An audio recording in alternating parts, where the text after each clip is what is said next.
Welcome, race fans. Thursday night, North Is she not American live yet, Grand Jack? Prix. I have just gone live, Brad. Ah, Jack Ivy, along with sometimes going to be helping me out, Brad Maris, but Brad's racing tonight. This is Thursday night GT1 action coming from Circuit of the Americas.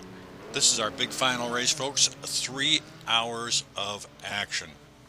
So sit back, get a cool beverage or a hot drink of your choice, and get ready. We're going to switch over tonight a little different. We're going to jump into the drivers' meeting as they go into Quali 2 and they get their instructions. And this is not just for you people, but everybody else who might be watching the broadcast. This is a very important part of the pre-race so that everybody can get directions from our race marshal, Chris Moses. As this is our last broadcast of this season, I just want to thank the admins, Al Merriman and Chris Moses, for all the work they do, and also want to thank my co-host, Ken Hot Rodriguez, for helping us out all season as well. There they go, they're switching over, and let's see if we can listen on in, folks.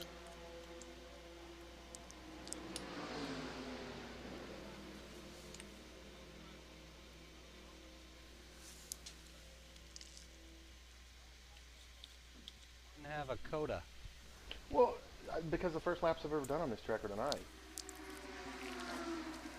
And that's like 2 years.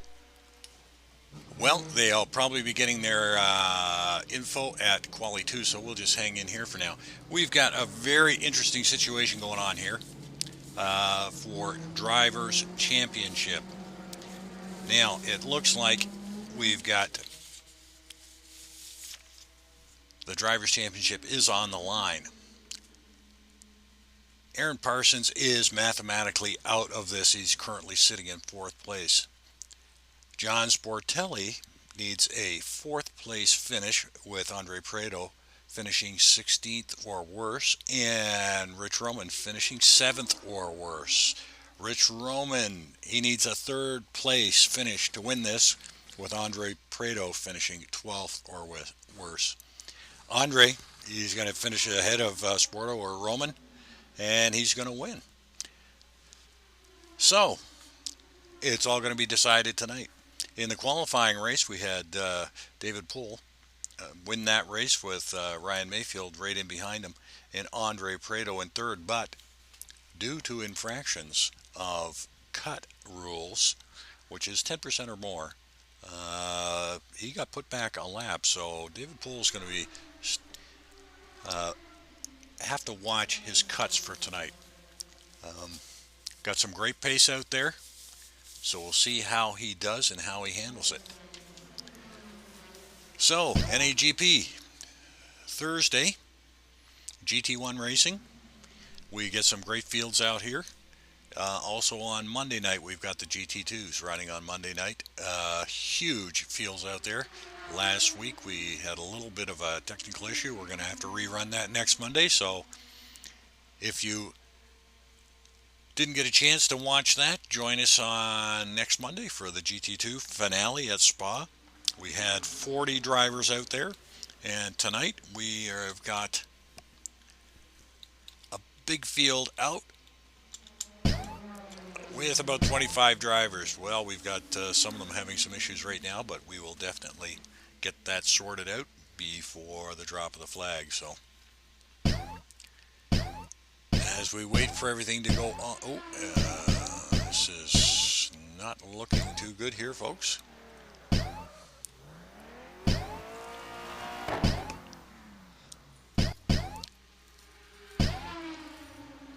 yeah. So maybe they're trying to clear up some type of a technical glitch.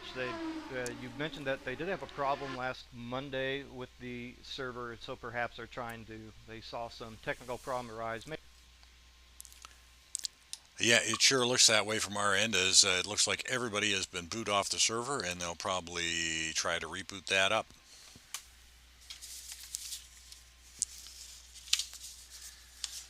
So well, yeah. We've got some technical problems, but I tell you, Jack, this is a very interesting race. You do have those championship contenders in the mix, but what I really love about these feature events on Thursday, I do love the 3-hour race length. You know, it's one thing to be able to drive and drive quickly for a particular amount of laps, but you get into some of these endurance events, and it really adds a whole different factors into the mix there. So it's not just enough to be fast. You really have to be fast and disciplined and drive a particular way. It brings the skills of driving fast along with the skills of driving in an endurance event. So very interesting races we have here for our feature events on Thursdays. Yeah, we've seen some of the in the past. We've seen in the features the long 3-hour races. We've seen some of the. I'm just no offense, the mid packers rise to the top as they struggle with maybe some top end speed, but maybe are a little better with their consistency. And throughout the 3 hours, they'll move up in the grid. Yeah, that's absolutely right. So slow and steady. I mean, you've got to finish. First finish to finish first. So it's going to be interesting to watch these guys battle it out at the front, and let's hope that nothing bad happens and they don't knock each other out. Well, the fact of the matter is that, well, that's always a possibility. You don't expect it so much from some of those guys, particularly the championship contenders, but we will see some gaps open up here at this track, and perhaps pretty substantial gaps. But in the concept of endurance racing, that doesn't much matter. Driving to your particular time, and even if those gaps open up, the 3-hour race opens up strategy options for you, and so the battles on track may not look close, but actually there's still a lot of fights going on for positions strategically. So very interesting mix.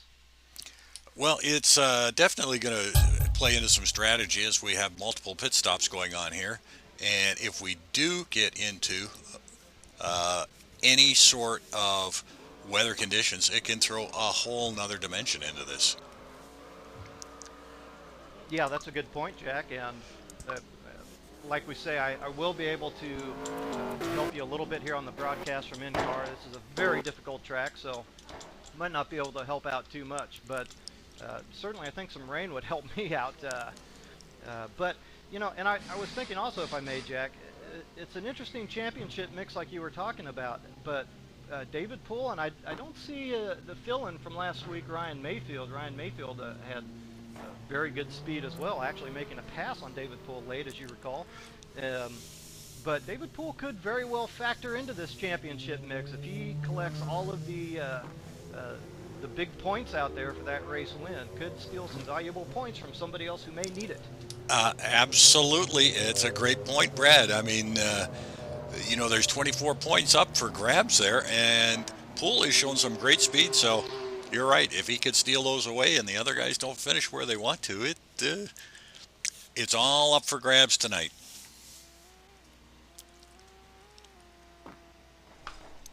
Yeah, boy, and we have the challenge of the endurance, and we also have the challenge of the track. It is an extremely difficult and challenging track. There's been a few guys that have been a little concerned about the lack of grip in places around here, and well, the fact of the matter is that there is a bit of lack of grip in some places. You definitely want to stay nice and tidy, and some places you just simply can't push as hard as you'd like around this place.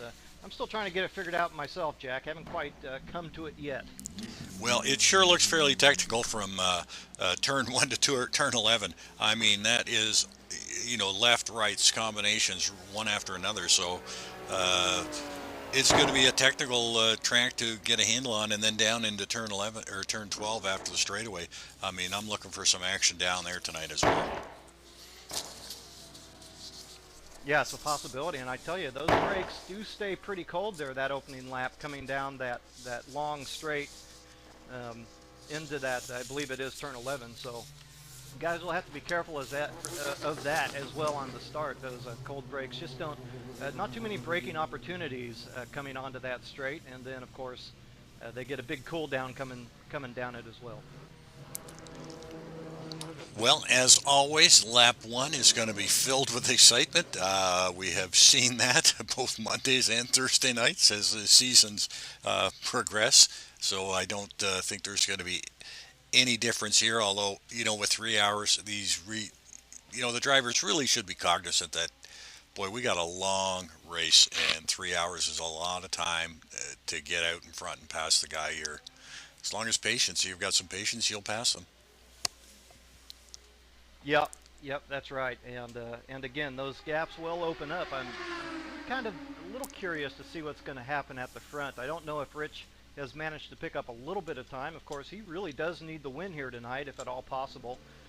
So I'm sure that he would have put in some practice to try to overcome that David Poole pace, but we'll see in the end. And that Maserati, of course, can tend to fade toward the end of stints and become a little bit problematic at the rear end. So we'll see if Rich has been able to address some of those problems. Well, that as well. I mean, we only saw them in the half-hour dash for the cash, so a big difference going from half hour to 3 hours, Brad. Yeah, for sure. And of course, Rich Hromin, we didn't get to see him perhaps at full song. He got tangled up with former teammate, GT1 teammate John Sportelli, of course. John Sportelli actually receiving a grid spot penalty due to contact, knocking Rich Hromin a little back. So I'm not sure that we even got to see what his best pace was in that qualifying race. Well, we appreciate it, all the help you've given us, Brad, and just on behalf of all the other drivers, can't thank you enough for your help with the driving school. I know all of us that have joined you there we owe you so much for helping us out and sharing. And just a little shout out to some of the other drivers. When Brad puts up the school, you definitely want to get involved in this. You are going to take away a boatload of knowledge. Well, it usually it comes down way more to the students than the instructor, that's for sure. And I get as much out of it as anybody else. So it's we do like to do it here at NAGP, particularly for some of the very newer guys, I guess you could say, just to make sure that they improve that consistency a little bit. It can be tough in fields this deep and this good sometimes. Easy to get discouraged for some of our incoming drivers, but no need for that because there's always somebody to race with here on the grid, and we all have a good time.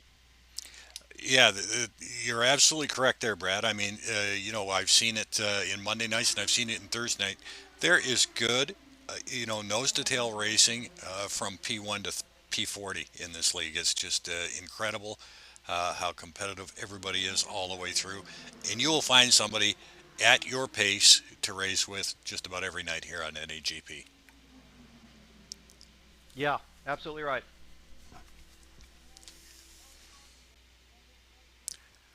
So, Brad, have you got any insight on what's going on for next season?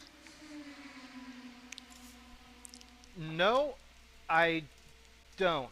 I can tell you that there has been some banter, I guess you could say, and there could be some minor tweaks in the works, but that's a little bit above my pay grade there, Jack, honestly. So I'm gonna have to wait along with the rest of everybody else and see what we have in store. One thing's for sure, you can expect plenty of big fields next season and plenty of action. I think that some of the GT1 class should be drawing some interest as well this next season. Uh, with some of these, the 3-hour races can be a little tough. I know, but it is an interesting opportunity to drive in these full endurance events, and I think people are becoming attracted to that. Well, I think you're right there. I mean, we've watched the grids grow on both Monday and Thursday to the point where Thursday's now as big as it was 4 or 5 seasons ago in Monday night, and with a lot of new drivers coming in late into the season, I think we can expect to see some huge grids for next season. So if you want to join up here at NAGP, give one of the admins a holler and get yourself out, get checked out. Brad would do like nothing more than to check you out on the track to make sure you're our kind of racer and join in the action and the community. Well, it doesn't take much to be our kind of racer. As long as you aren't, you can keep it on track pretty consistently. That's about the only requirement. And of course, don't allow any game pads or joysticks or keyboards or anything like that. But other than that, you're pretty good to go. And by the way, Jack, I should thank you for all your hard broadcasting work as well over the course of the season. I know that Ken hasn't always been able to make it here, but has been a more or less a mainstay. But I've had the opportunity to get a couple extra guys there in the booth with you, and we do appreciate all the effort that you put into those broadcasts. Well, it's more of a pleasure than an effort, Brad, and I can't thank Kenny enough. He has been a delightful addition to the NAGP broadcast staff. No doubt about it. I don't know what I'd do without my buddy K-Rod. Yeah, unfortunately, I think Ken is suffering some technical difficulties here tonight. Hopefully, he'll be able to get all that cleaned up and ready to go in time for next season. Well, I did see some of his online speed capabilities, and I think he is sitting on top of either a government installation or Intel's private pipeline into the internet. Yeah, I think I saw that as well, Jack. Yeah, pretty impressive upload and download speeds there for sure. Yeah, I went and tested mine, and I had to go check all my cables to make sure I was actually plugged in.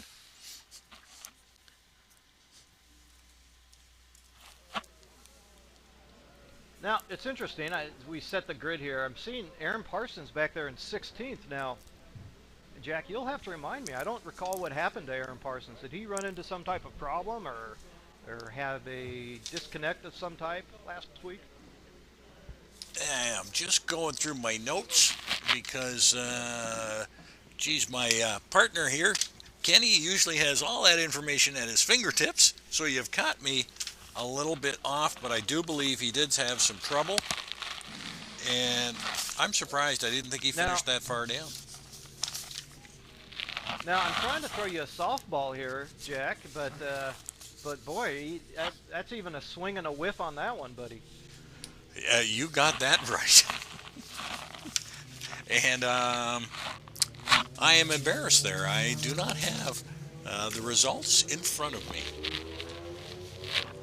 Well, no reason to be embarrassed at all, I would say, but I was taking a look through timing and scoring, and I do see some interesting names up there, one of them being John Houston, not a GT1 regular, but obviously it showed very fine pace there in the qualifying race, up to 8th, and then Jonathan Cuppett, of course, there in the 11th spot. Jonathan putting in a fine run, and just behind Chuck Carter as well in 12th. Now, I did have the opportunity to watch your broadcast, though I might not have been as attentive as I needed to be, but I did see Chuck Carter running very well in that race and well into the top 10, but sliding back there to start in that 12th position. So nice run for him. Yeah, there's been a lot of pleasant surprises out there this year. Aside from the occasional, I'm going to say, celebrity driver we've had drop in and shock us all, but some of the drivers like John London. I mean, John has had just such an awesome rookie season with us. He's come out. He has gathered points in every race he's been in. So it's been great to see guys like that moving up into points-paying positions, and that's not easy around here at NAGP. No, not at all. And I tell you that Corvette John Luden is in is a very good car. Of course, almost all these cars will have the opportunity to do very well. However, I don't think that it would have been the best season for that car for the tracks on offer. So I think if John had been in something perhaps with a tiny bit more downforce, he could have posted even better results. So yeah, future very bright for John. Yeah, I think he's got to be pretty happy coming into the league, not knowing a lot of the guys. Got to be happy with where he is. Well, we've switched over to Quali 2, and we're going to jump up and listen to the drivers' meeting, folks. 92 laps is the total max distance that we can make it that far. Pit stalls, there's 46, so no one should be sharing. But you should still call for your blue light because you'll have slower service if you don't. Chance of rain is really low here, almost non-existent, but you never know with the game. Talk a little bit about the track. There's several corners here with heavy braking. very wide entry on the brake zones. It's very easy and can be very tempting to dive bomb a guy and overcook it, just stick it in there. And actually, there's many corners where you could just stick it in there and probably make the pass, but it's a 3-hour race. I mean, it's a marathon. If you think you got to do it, if you know you're going to be faster than that guy, I would say go for it. But other than that, I wouldn't do it if you're not going to be faster than him. So, because you're just going to make more pain for yourself. It's a very long race, so no use in opening moments trying to take any chances. Also, the yellow poles, as you know, if you hit those, you're doomed. So don't hit that. The walls are pretty hard here too. Also, there's no grip off the track, so be careful there. If you run wide or get forced wide, be very careful on the throttle trying to get back on the track. And the other big note is cuts. We'll review this turn 7, 8, 9 area like we did for the qualifying race. For the feature race, on your 11th cut, you'll get dropped a lap, so make sure you do not cut. To talk about the last race of the championship, there's 3 drivers still in the Drivers' Championship hunt. That's Sporto, Rich, and Andres Prieto. And we also have 5 teams that are still in the hunt for the team championship as well. Probably too many to name. So, be leery of that. Don't do anything crazy, and but race clean and smart. I'll talk a lot more about this on Monday, but just some basic stuff on race etiquette and start procedure. Once again, start procedure is starting to slip, especially on the Monday leg. Not so bad here, but 3 main points: be prepared to start on time. There'll be guys that do not start on time, and you're just gonna have to live with that. And the next rule of thumb is don't start and stop. Don't hit the car in front of you before it's moved, and don't change lanes unless you're 100% sure you're clear. Now, if you follow those 3 procedures, there's never going to be any problems. And the main way to follow those 3 procedures is wait for that guy in front of you to move, unless you're 100% sure you can go and have a clear run. You're always going to be the guy at fault. If you lurch forward and jump on the brakes, you are at fault. And if it causes a chain reaction, you might have noticed, I think it was Monday League or Thursday, I'm confused, probably Thursday League, I think it was. We had, no, it was actually at Bathurst. We had a whole bunch of at-faults add up, where guys started and they stopped, and there's 3 or 4 guys rear-ended them into each other. You'll get at-faults for each one of those guys. So, and of course, was 6 at-faults, you would get a no-call. So a couple of those, or you can get yourself a no-call right off the bat by doing a start-stop. Also, just briefly about driving, racing one another, treating a racetrack as 2 lines. Do not react to a car to block. That's blocking. If you make the initial move to the inside and you want to protect that line, that's fine. But the number 1 rule, you got to maintain that line through the corner. And if he comes around the outside, you got to share the group 50-50 with him. Just be fair in that regard. But that's it. I'm going to talk more about race etiquette and stuff on Monday. But just, you guys got any questions about tonight's race or any concerns going in?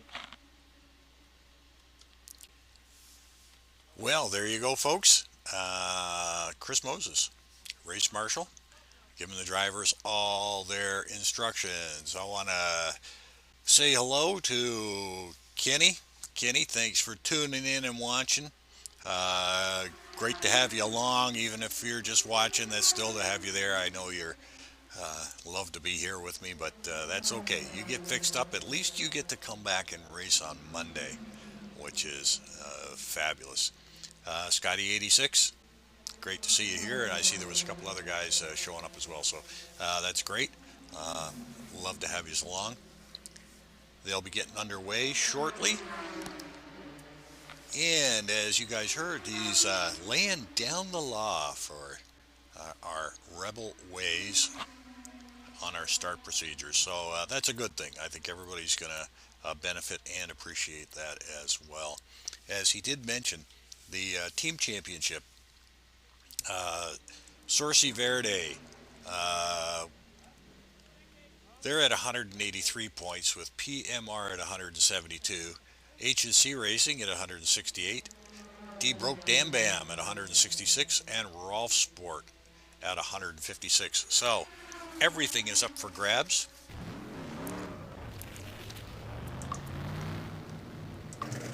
They are going on track for warm-up.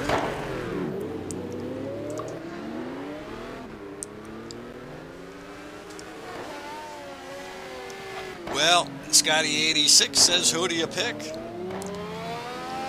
Well, I think he learned his lesson. He knows he's got to keep it between the lines, but can he do that for 3 hours? Now, keep in mind, it still is a 10% cut rule, so, you know, they've got a lot more laps to that they can cut again on. And, boy, he sure shows the pace, and he is going to be a tough one to beat. What do you viewers out there think? Who do you think is going to take this?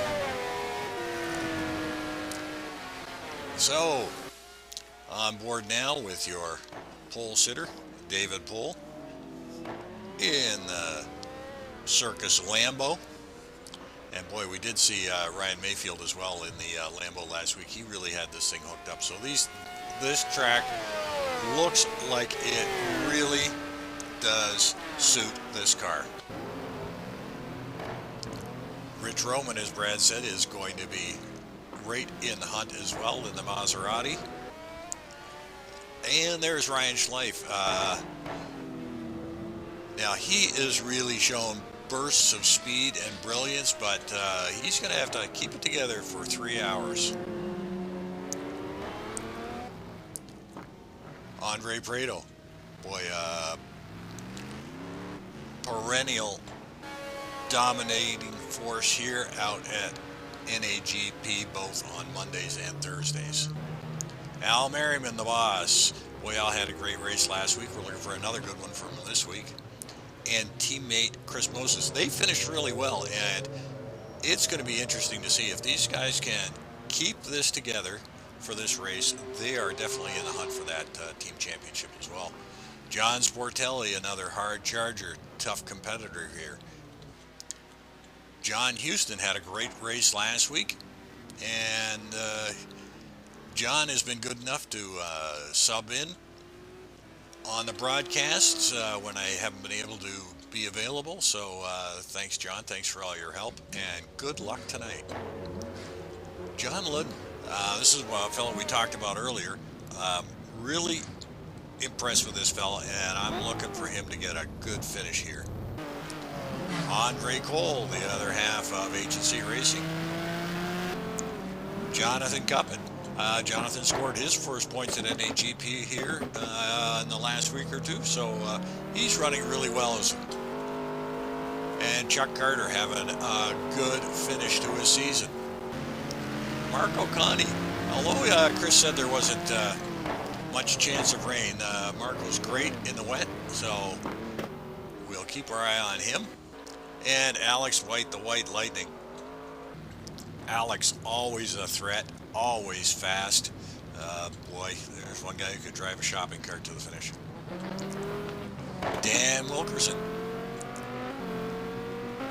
Finishing up his season rather well, too. Great improvements from Dan over the season. Aaron Parsons, starting a little ways back. Boy, one of the most winning drivers in NAGP, so we can never count this guy out of the picture. Johnny McIntyre, another one with a great finish to the season. And Salem Montgomery, here's a guy who's done really, really well in both GT1 and GT2 over last season. Boy, he really showed what he was made of in our non-winners race at Bathurst in the big V8s. And he put a slap on everybody there. Sergio Calderon. I like Sergio. He's always there. He drives to finish and finishes just about every race he's in, so good on you, Sergio. David Rowley, another one of our British competitors. David is no slouch in the car either. He can sure turn heads and turn some fast times when he gets it all together. But both these guys, I might make those. These guys are time delayed. Boy, Alex White and David Rowley are racing in the middle of the night over there. So, you know, my hat's off to them for, yes, he did. Rowley's up in time for this race. big 3-hour final. These guys will just be going to bed. Well, they won't be going to bed. They'll just be getting out of their rigs, getting cleaned up, having some breakfast, and off to work they go. John Wathen. John in the Lister. Along with teammate Ian Joliker. These two were working well together. Great couple of guys, great characters. Ian's our local boy in blue here. Paul Hall. Haven't seen much of Paul Hall this year, but good to have him out. He's driving the Corvette. He seems to favor those cars, so good to have him around. Juan Monroy, another great competitor. Boy, oh boy, Sergio Calderon's partner. I would love to see this guy, and I can't wait for him to take his first NAGP win. Brad Maris, our driving instructor extraordinaire. Can't say enough about Brad. Just a fabulous, big-hearted guy. And like we mentioned earlier, you be sure to keep your eye on the forums, because we are going to be getting some driving schools, and everybody benefits and everybody has fun out there with Brad. Mike Trussler. Haven't seen much of Mike, but we will definitely key in on him tonight and show you a little bit more as we go. And switch, getting ready to start the final race.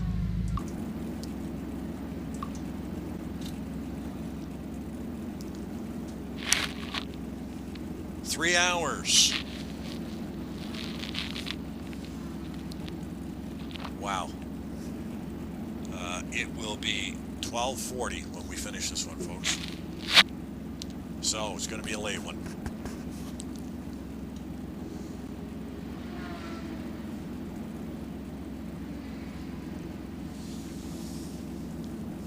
David driving the Circus Lambo now.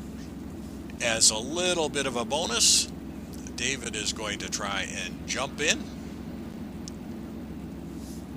during his pit stops, but I told him we weren't going to hold him to that, because he has got the pace that if he could put some gaps on,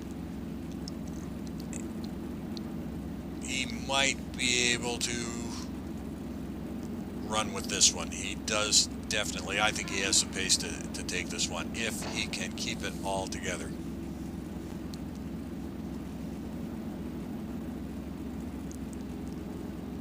So just 40 seconds left.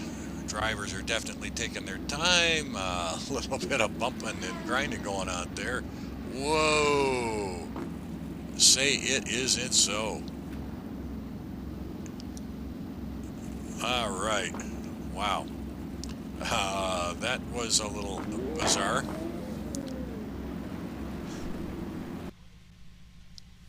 And a little bit of problems there. It didn't look too good. It looked as though David was headed for the neither regions there. So good on the race marshal. Gonna try that one once again.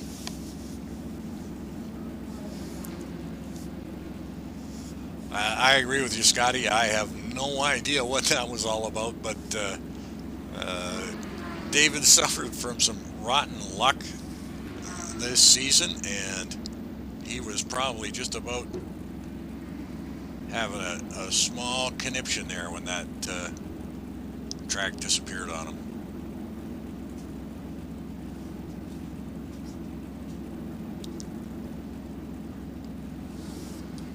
So the drivers are getting set again.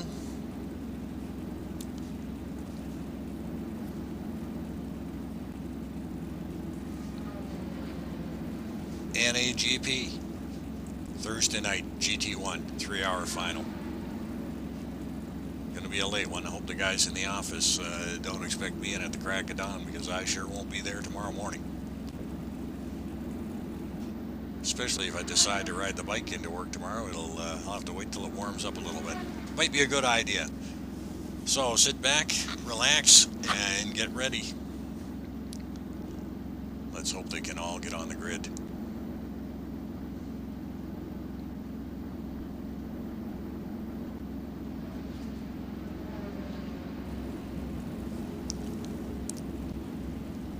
and it is looking much better.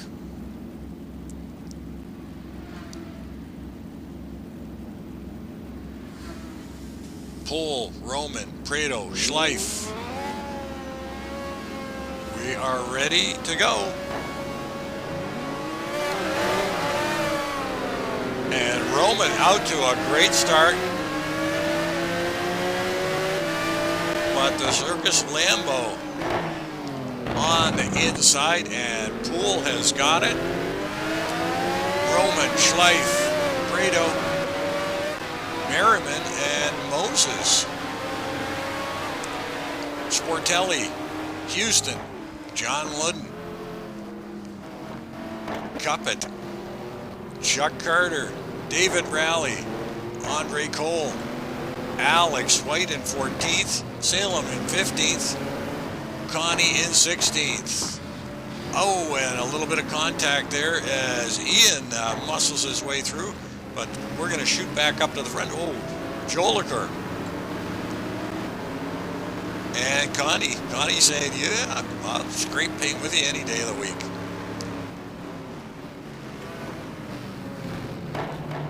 So, moving a little forward. Yes, sirree. Cuppet is doing a mighty fine job up in the 10th. Houston 9th. Ludden in 8th. Sportelli 7. Moses 6. And Big Al putting a gap onto Chris Moses. Prado 4th. Schleif in 3rd. Hromin in 2nd. And David Poole hanging on to 1st. As Prado all over the back of Schleif. And the 2 PMR drivers stacking up one behind another.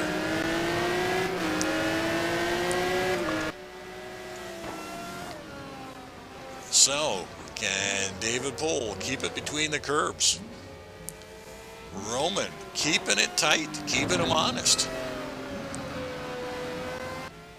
And boy, Prado has hung that one all out in the grass, and as Chris mentioned, these runoff areas, these grassy areas, these red areas are slick and slippery.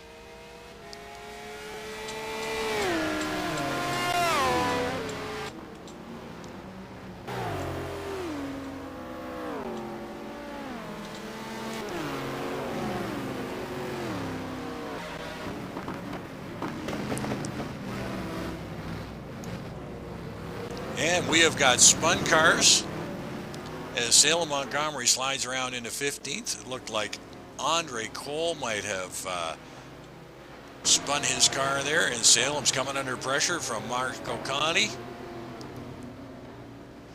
And that looks like Chuck Carter taking a shortcut there around the corner. And Chuck losing a couple of positions. Cuppet being passed by Salem Montgomery, and now, oh boy, Marco Conti in tight and giving him a little nudge, but Cuppet hanging in tight. Marco on the inside, and he takes the position away from him. Hang in there, Jonathan. Rally into 10th, Houston 9th, Ludden in 8th, Sporto in 7th. Chris Moses 6th, Al Merriman in 5th. Boy, oh boy, this is great. 6th and 5th for PMR. This is right where they want to be. Prado hanging on to 4th. Schleif, Hromin, and David Poole out in front. Hromin not letting go of Poole. But, you know, Brad did mention that that Maserati might suffer later in the stints. So, a great start to a very long race, and while these guys settle down, coming into the, back off into that grass, and that is slippery. That's going to cost one of these drivers.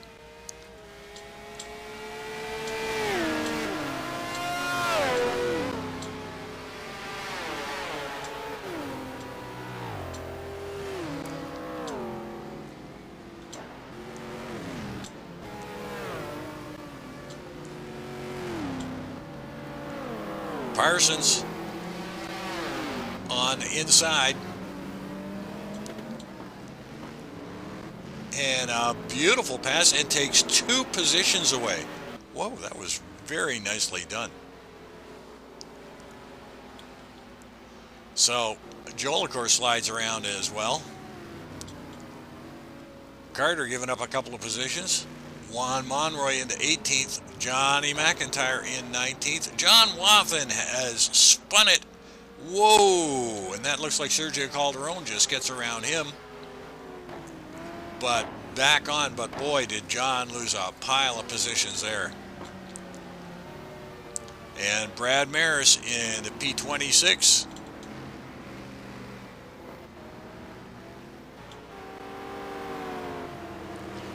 Mike Trussler in P27. Marty Urin, I'm not sure what has happened to Marty. He is back in P28. Andre Cole has put it in the pits, and that's probably when he had spun that car. Back out in front, your race leader. David Pohl. Some tough, tough corners here. Yep, thanks, Scotty. You're right. That Lambo is definitely going to be the thirstiest car in the field, so he's going to take more time during the pit stops than any of the others. But it's going to be a good battle to see who's going to lose more time. Tire wear or fuel fill. So we've had a little bit of a change there as we go back.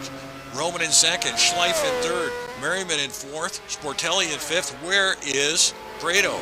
Moses 6, Ludden 7, Rally 8, Houston 9, and Brado has slipped back to 10th as he comes around. Oh, tight. Whoa, side by side.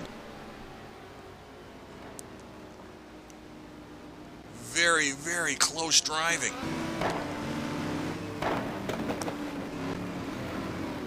Oh boy. Well, if you have anybody in that close, I guess Prado would be the one to have.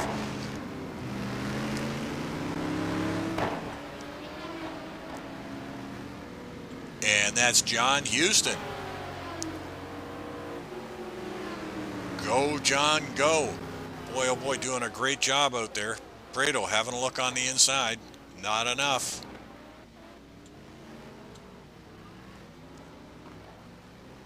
Great drive by John Houston right now, early on in this 3-hour endurance. So hang in, John. You might have to give a spot or two away, but you are in great shape here right now. Brado having a good look again, but not enough. Boy, John doing a great job at just holding his line and keeping the driveline speed up too. So Prado in 10th, Alex White up to 11. Salem Montgomery in 12th, Mark O'Connie in 13th, Aaron Parsons up to 14th, Cuppet hanging in there at 15th with Juan Monroy in 16, Ian Jolicoeur in 17, Chuck Carter in 18th, and Chuck is coming under pressure there from Johnny McIntyre and Dan Wilkerson and Sergio Calderon. So we got a great battle going on back here.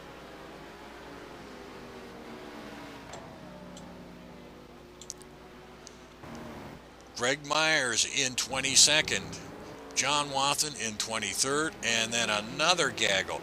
Paul Hall, Brad Mares, Marty Urin, Lou Mascarelli, and Mike Trussler. As Trussler gets that car up on 3 wheels around the corner. Andre Cole at the back, he must have picked up a flat tire, has got it back on the track. Hromin has picked up the first spot. Sorry, folks, we missed that, but it is going to be tough to get everybody in on this. So we're gonna miss the odd lead change here. We're gonna miss the odd bit of action, and there's not much to be said as they are making their way up. And we're gonna stay here for a little bit because they're coming up on Andre Cole, Rich Hromin's teammate, and this could be interesting here. We definitely know that Hromin and Cole will be in radio communications, and not saying anything is going to be detrimental that's going to happen, but you can bet Rich is going to get the preferred pass area on Andre Cole.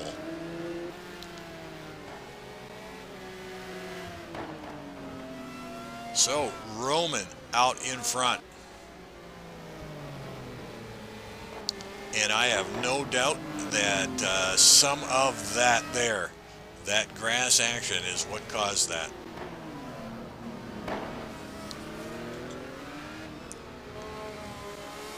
So, pull. Chasing down Hromin. Coming up to the first bit of lapped traffic. David trying to get the power down.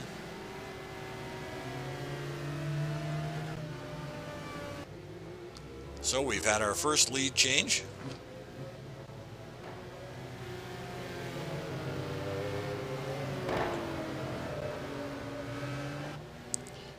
And you know, Rich has been really steady all year as well. David had his share of unfortunate incidents, so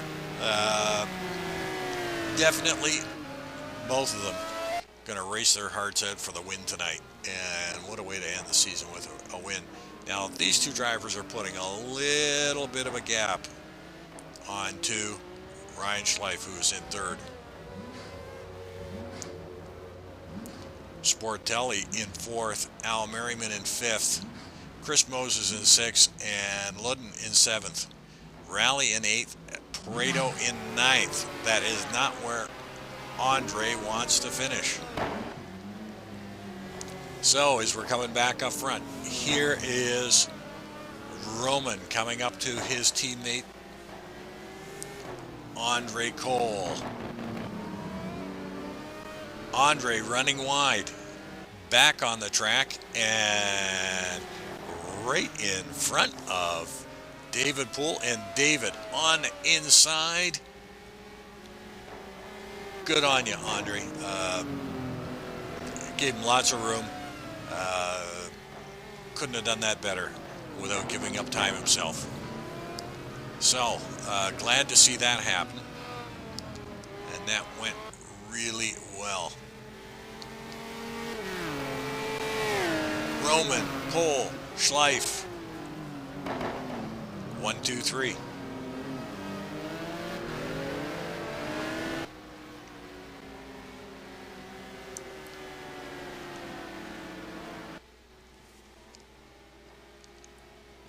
And boy, oh boy, it almost, whoa, a big slide by Hromin allows Poole to close up a little bit.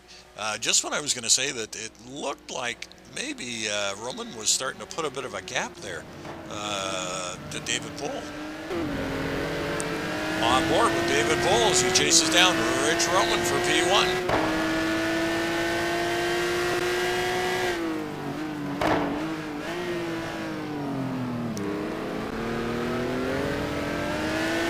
This is one tough track.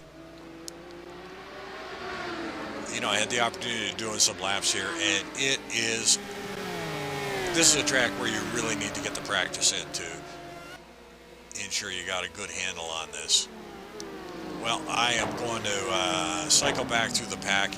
Even these two may end up switching leads again, but there is lots of action going on, and we want to give everybody their moment of fame here at NAGP. So, Hromin, Poole, Ryan Schleif in the Zonda, and boy, the Wyra, he really is liking this car. We've seen him do some great stuff, and he's just got to hang on to it and put into some consistent laps. Sporto in fourth. Big Al Merriman running fifth in that Ferrari. That is a great run for Al. John Ludden. Ludden has gotten around Chris Moses, and now we've got the Moses-Ludden battle going on here. So let's just take our time to watch here. In fact, let's just take a look and see what Chris sees out of his windshield. As we have the Italian iron chase down the big American muscle.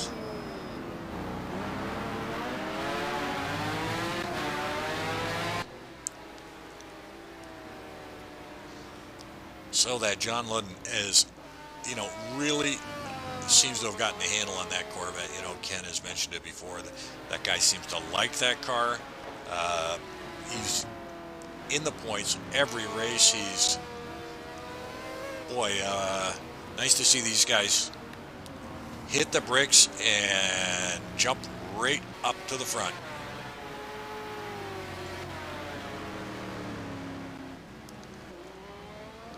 So, Chris Moses giving up a spot to Ludden. Andre Prado in 8th. Alex White in 9th. And Rally in 10th. And that sure looks like the wonder from down under, Aaron Parsons, has moved himself up into P11. So Aaron has picked up 5 spots there. Right behind him is John Houston, and John is running a great, great race.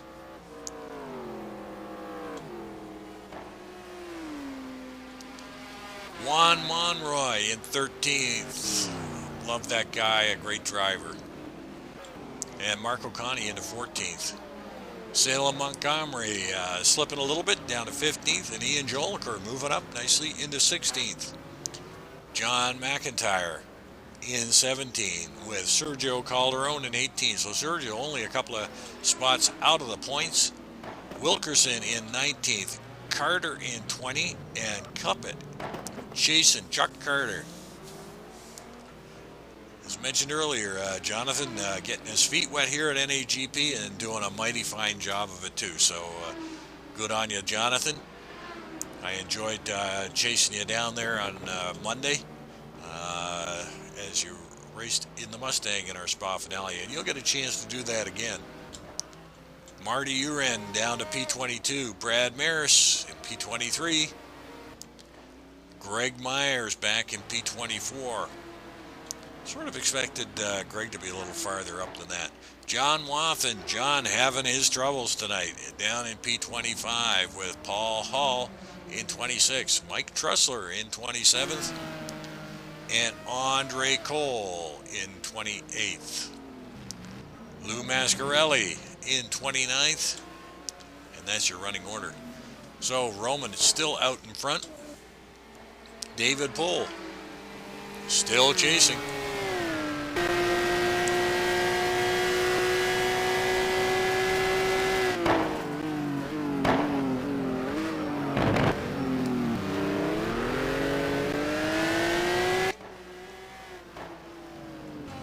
Now Ryan Schleif in P3 is coming up on some lap traffic of Andre Cole.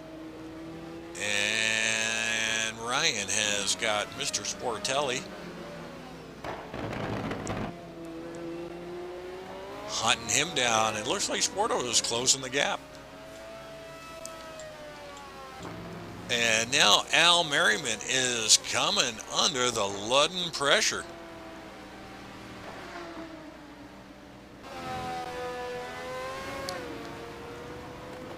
And Prado has gotten by Chris Moses as well.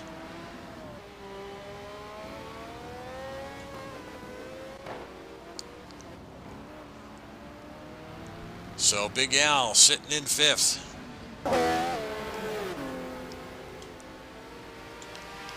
With John Ludden in the hunt in the Corvette. And John is doing a great job out there tonight in that Corvette.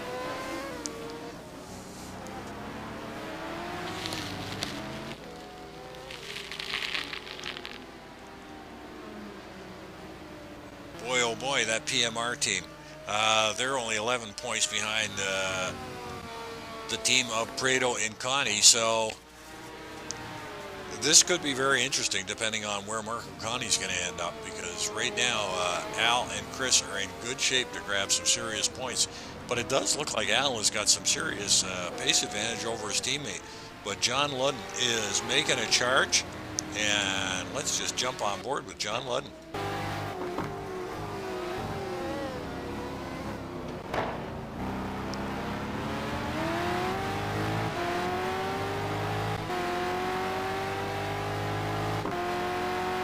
As Chris mentioned earlier, this Corvette is probably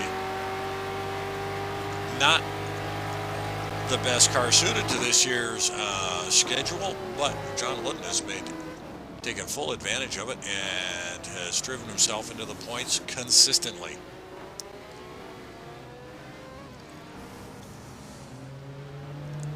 Ludden down on the inside having a look. So John looking to pick his spot.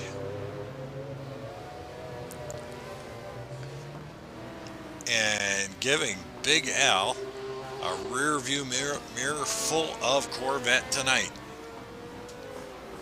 But right behind him, Andre Prado is definitely stepped up the pace now that he's gotten by Chris, and there is a three-way battle for 5, 6, and 7 as Al takes it off track, and that is going to put Ludden. I wouldn't doubt that Ludden is going to look for a pass here. Not quite enough. Ludden hangs it out to take the apex. Al closing the door. Right behind him, Andre Prado. One tiny little mix-up between Al and Ludden, and Prado is going to turn out to be the benefactor of that one.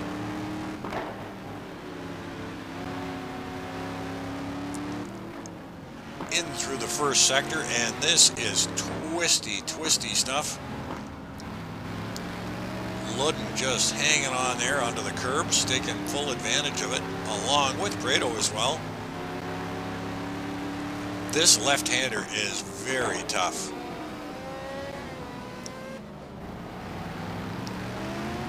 Big Al wide out into the grass, and not a good spot to be getting onto the throttle. And Ludden looks like he's got a head of steam in that Corvette, and he is out, and he is going to take Al on the inside if he can hold it. And he does. I don't know if Al can answer him on this one. Boy, oh boy, that Corvette was steaming. And Prado saying, I want a piece of Big Al as well. But Al, oh boy, this is what action we got going here, folks. So Ludden, Merriman, and Prado. But boy, you know what? This guy really impresses me that he can get up and run with the best drivers in our league and hold his own. So good on you, John. I'm loving the action we see. Now, Prado.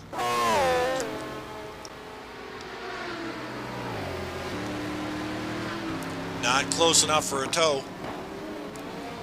And Big Al taking a defensive line there and basically closing the door, saying, not here. You're not coming through yet.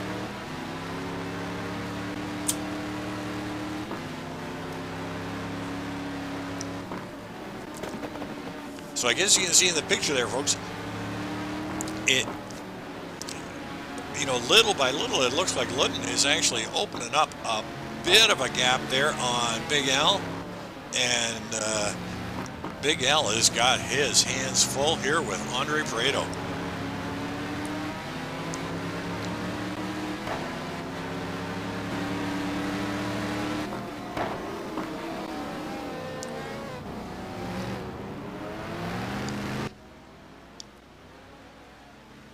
And right behind him is Chris Moses, who is probably working as hard as he can to get up into this battle. And there goes Prado having a look on the inside, and not enough, as Big Al closes the door again. Same spot, same move. So great action here early on, and over 90 laps, and we got about 2.5 hours left to go. So there is a ton of racing left. These guys will be absolutely exhausted at the end of this. As opposed to myself, I'm in my easy chair here, in my own rig here, enjoying all the action. And let's just, whoop. Big Al getting a little wide, and Prado is in for the tug. Prado on the inside. Prado to the inside and takes the position away. Now can Big Al respond?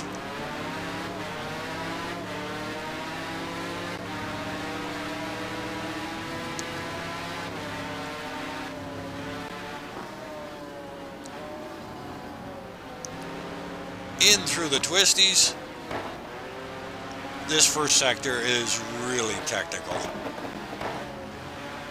Constantly needing to get on and off the throttle to set up for the next corner. And big hard and fast down here. But boy, Prado has sure managed to pull a big pass on Big Al. Chris Moses, teammate right behind, so they're running 7 and 8. Prado in 6, Ludden in 5th as he goes around, it looks like Liquid Lou Massarelli. And Andrea Prado is going to have to wait his turn.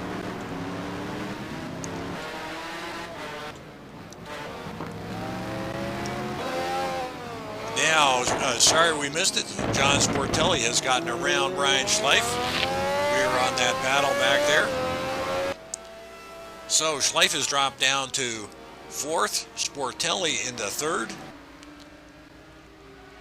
And back up front, it is Poole and Hromin.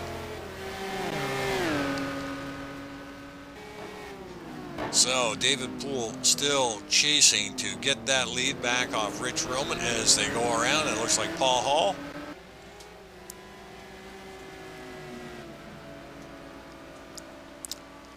Thanks, Scotty. Let's just dive over to the leaderboard there. And track temp 117 degrees. Unbelievable. These guys are going to be cooking these tires off like crazy. So, as you can see out here, we've got a great battle between Hromin and Poole. Sportelli and Schleifer in it. And look at here in 5th. Ludden, Prado, Merriman, and Moses, 21 to 26. Alex White there. Our battle's going all over the place. Rowley and Parsons and Monroy are going at it. And you know what? We are just going to drop back there for a second to grab a hold of that race. So back with, yeah, yow hot is right. Those tires are going to be just fried. Rally in 10th. Being chased down by Aaron Parsons and Juan Monroy.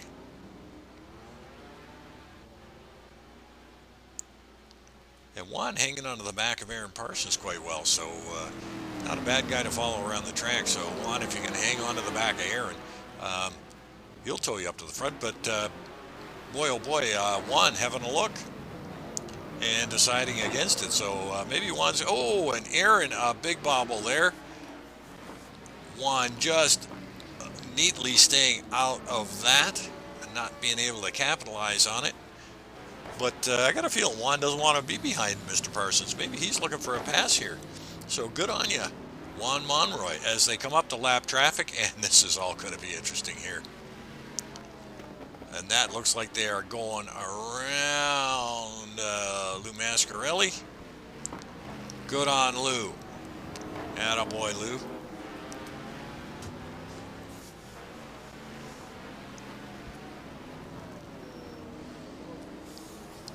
So, Monroy in 12th. Parsons in 11th. And like I said, I think Juan has primed himself and said, I can take this spot.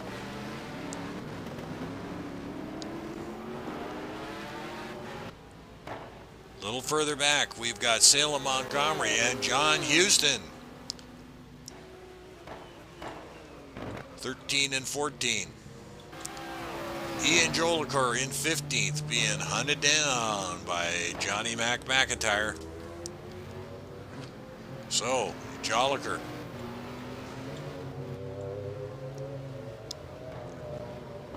And Marco Conti back in 17th, out of the points, and Marco definitely needs to gather himself up and get into the points.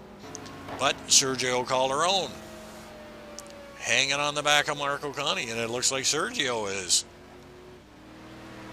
got a little bit of damage on the front of that Ferrari, but boy, he sure looks like he is pressing as well to get around that big Ford GT. On board with Sergio.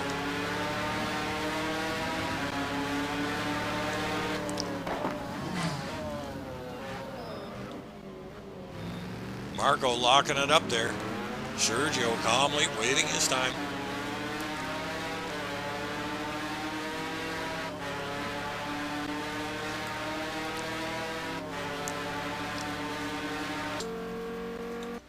Dan Wilkerson back in 19th. Brad Maris in 20th. So Brad's moving up slow but sure. Chuck Carter in 21st with Marty Uren all over the back from on board with Marty as he looks to the inside of Chuck. And Marty pulling the pass out on Chuck. Both of them a little bit of a slide. And can Chuck rally back and take it?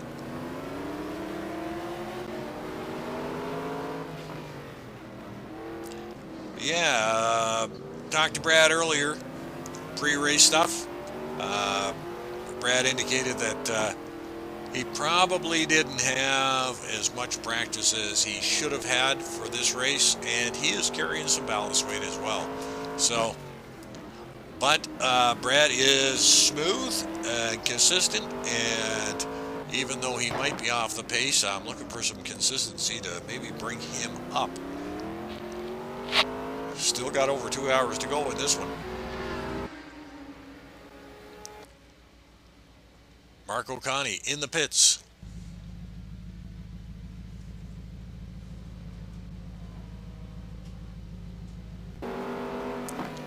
Greg Myers in 23rd. Jonathan Cuppin hanging on to the back of Greg Myers. Hey, Jonathan, that is one smooth driver to follow around. And you can bet, I would bet my bottom dollar that by the end of this race, Greg Myers is going to move quietly and slowly up in the pack. Mike Trussler in 25th. Andre Cole, who had to pit very, very early, I suspect from a flat tire, is in 26th. And Sporto coming in behind him. Paul Hall in 27. Lou Massarelli in 28. So, we missed it. I am, so sorry, folks. Guys, real sorry about that. We missed the lead change. David Poole has taken the lead back over from Rich Hromin. But it is inevitable. We are going to miss some of the action tonight.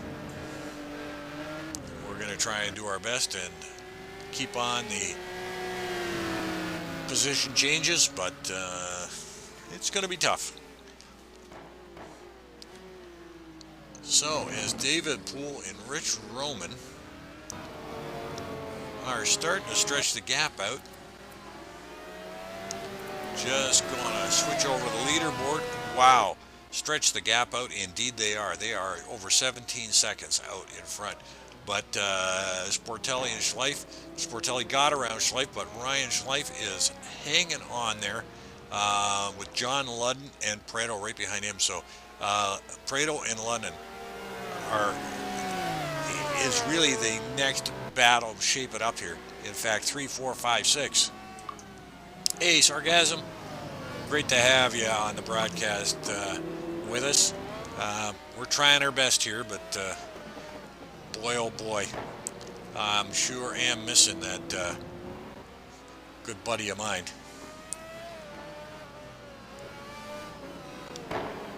So, Sportelli in third, and it looks like we're going through some lap traffic. Schleif gets by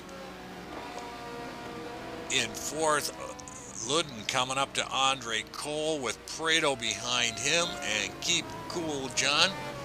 This guy is going to press like crazy, but as you guys mentioned earlier, those big Fords can really eat up the tires, so it sure doesn't look like it with Andre Prado behind the wheel, though, as they come around to the start-finish.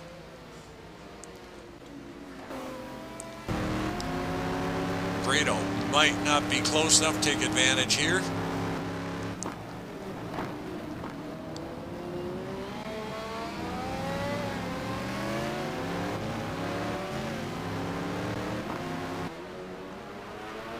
Big Allen 7 a little farther back. But Prado pushing. John. Ford versus GM.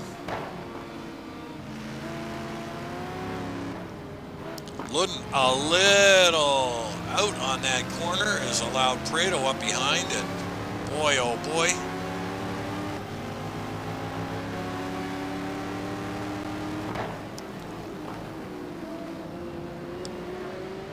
Prado coming, Prado and Schleif, or Prado and Ludden coming up to lap traffic. That's Andre Cole on there.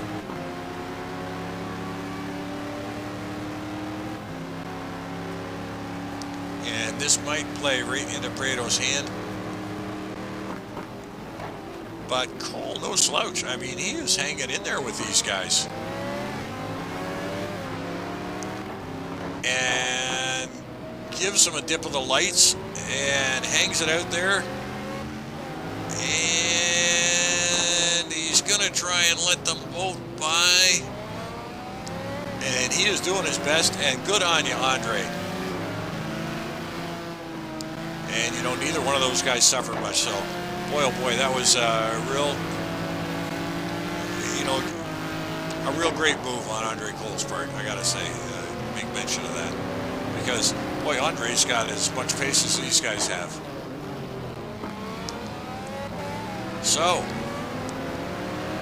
Prado, Ludden, and Schleif. This looks like an actual battle going on here. And this is a battle for fourth place here, a three-car battle. That little bit of a breathing room that opened up there between Ludden and Prado. Boy, that was hard fought for Prado to close the gap up there. And this is the section that Prado caught him out in, just right that last corner that we just went through is where he caught him last time. But Ludden got that one off a little better.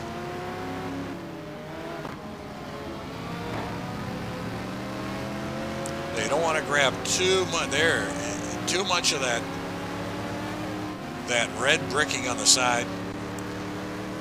Ryan Mayfield didn't make the grid tonight, guys, so not much we can do about that one. He's not there, so he was a big factor in last week's race, but not able to show tonight. Heavy on the brakes as they all close ranks. And Prado, big slide. You know what? Those rear tires are probably absolutely toast in that. I hate to switch off this, but I would love to see where we are in laps. We're in lap 18.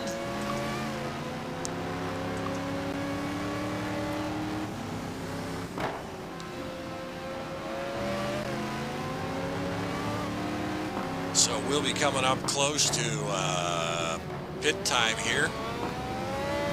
Whoa. Prado slipping and sliding. Yes, I gotta say, I think his tires are pretty much fried at this point. So, Prado in 6th, Ludden in 5th. Chasing down Schleif. Y Rosanda. Boy, a little hairy there for Schleif, and that's allowed Ludden to get up there. And that was almost broadcaster's curse. I was going to say, boy, Ludden looks really, or Schleif looked really tight going through that first combination of corners, but Ludden has got him. He smells it here.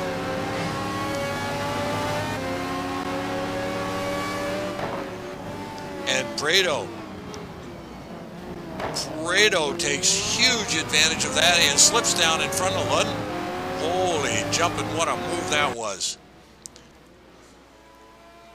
Boy, oh boy, I bet you Ludden is super surprised at that, and he's saying, not yet, I am coming back at you. And Ludden having a look on the inside.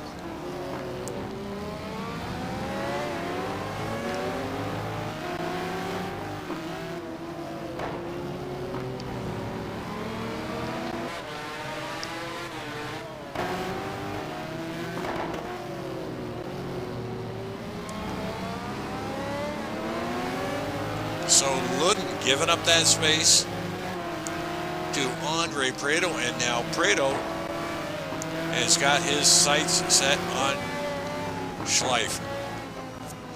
Just when I thought Ludden was going to make the pass on his life, Andre Prado just takes full advantage of it and steals the spot away.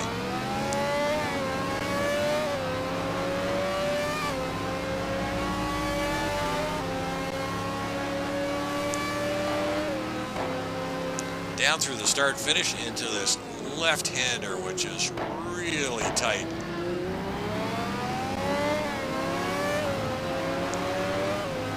Through the right-hander and into the twisties.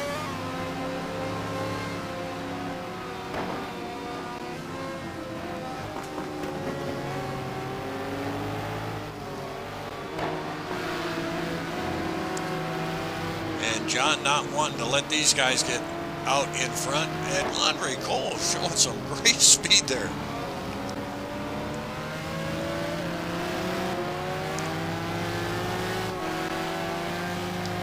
As he literally is forcing John Ludden out to the outside.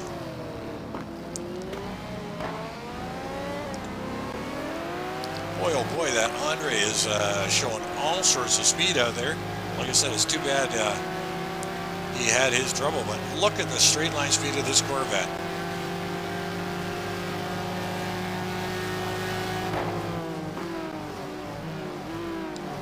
Wow.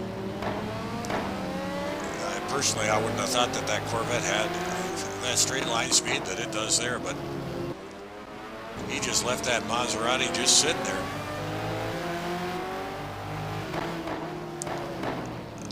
And as you can see in the picture, Prado is all over the back of Schleif.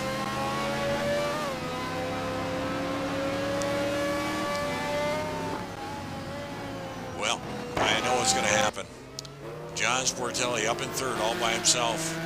Rich Hromin in second, and there you can see David Poole starting to open up a little bit of a gap there. And yeah, they are all going to be suffering from tires here. As we've got a car off the track, that looks like Lou Mascarelli.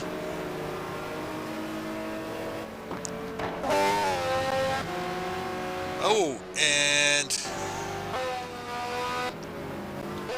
whoa. Prado must be in the pit. Andre Prado in the pits. Yes. So we've started our pit rotation there. Boy, got excited there for a second there, folks. I thought maybe Andre had lost something. So Prado's in the pits. Houston in 13th. Calderon in 15th. Maris in 16th. So there you go. Brad's up to 16. Wilkerson in 17. Marty in 18th. Juan Monroy in 19th. Chuck Carter in 20. Cup at 21st. Ian in 22nd. Cole in 23rd. Connie in 24th. Trussler 25th. Paul Hall 26th. Lou Mascarelli 27th. So we'll keep our eye on the leaders as they will be coming in for their pit rotation soon. And we'll see if the big drinking Lambo is going to take. Whoa, big wide out there for David. In the pits, David Poole. Right behind him is Rich Hromin.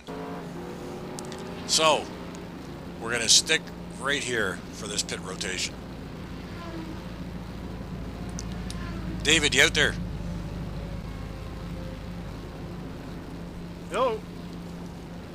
Oh, is this Brad? Or is this David? No. Is this David? Is it? Brad? Yes, it's Brad. Brad, how you doing out there? You're moving up nicely. Yeah. Well, have some pit stop rotations coming through now. Got caught in some real serious traffic, and I'm pretty off the pace as well. So it's a struggle, but having fun. Well, attaboy, you hang in there. You are moving up nicely from where you started. Yeah, thanks, Jack. Brad Maris, folks, our driving extraordinaire, who is kind enough to come out and say a few words. David Poole, you out there?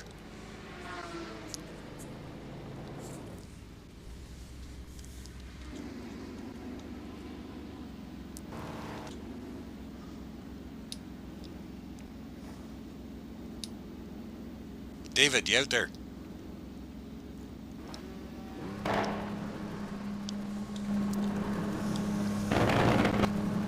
Well, as I mentioned it, the same Ventrilo route that we started in, Jack.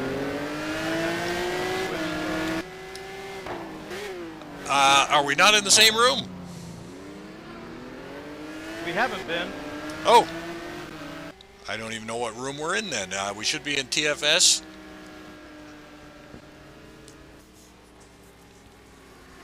I have been, yes. Oh, Brad, I can broadcast onto the, I can speak onto the broadcast without you hearing me. Oh, So it's only when I key my mic that you will hear me. And other than that, you won't hear the broadcast or my chattering. That way I won't be bothering you. I see. Well, you can chat all you want, Jack. I don't mind giving you a hand here over the course of the 3 hours, so... Well, it is your show, my friend. I hope it has been a good one toward the front.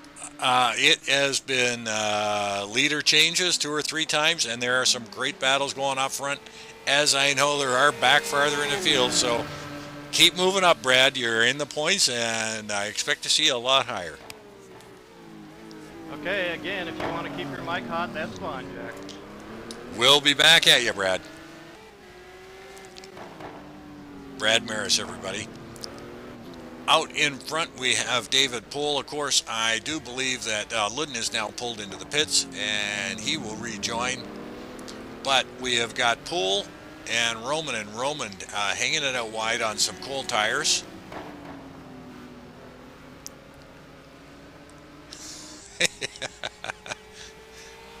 Some of the chats up on the board there. Thanks, sarcasm.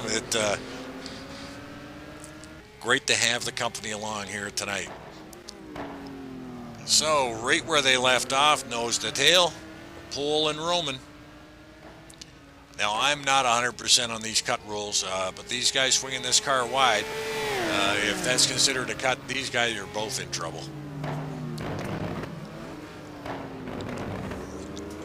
So, Poole is back out in first. Hromin in second, chasing him. Brad Maris still on track. He is currently shown in third, but he'll be going in for his pit rotation. Sportelli currently in fourth. I do believe he is going to be shown in third. Dan Wilkerson, loving to see Dan. I guess Dan's going to love to see his number 5 up there, and Prado shown in P6. As Dan gives him the dip of the lights and says, come on through. John Ludden, he is going to be chasing to get back up there with Andre Prado. John having a super race so far. Juan Monroy in 8th, and Juan's having another great race as well. Schleif showing back in 9th, and Big Al in 10th. Rally showing in 11th. Moses in 12th. Alex White in 13th. That'll be an interesting battle. We got these two guys going at it. The Pit Wizard and the White Lightning. And right behind him, it looks like the wonder from down under, Aaron Parsons. So once they all finish their pit rotations, they'll sort themselves out.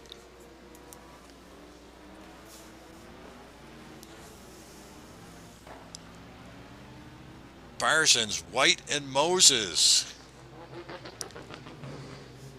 3 extremely capable drivers. Parsons having a good look there. Down on the inside of White. White hanging it out, giving Aaron some room. Boy, and that's all Aaron needs.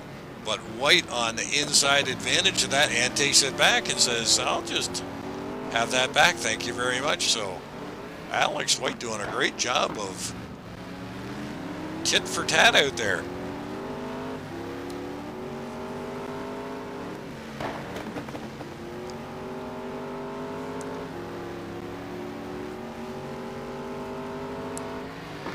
Whoa, a little bit of a slide from Alex there. Allows Parsons to close it back up again, and you can bet that this isn't done yet. On to the main straight. Ooh, that grass is slippery, boys. Stay out of that stuff. More cars into the pit there.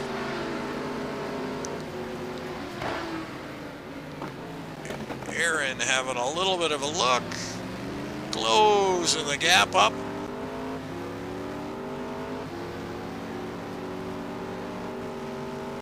Well, there you go. This is P14. They're racing like it's for the lead.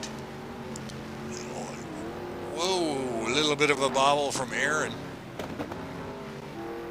And Alex says, take it.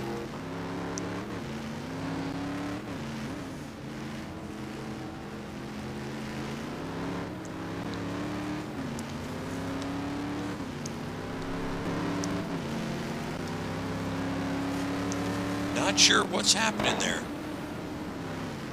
On board with Alex White.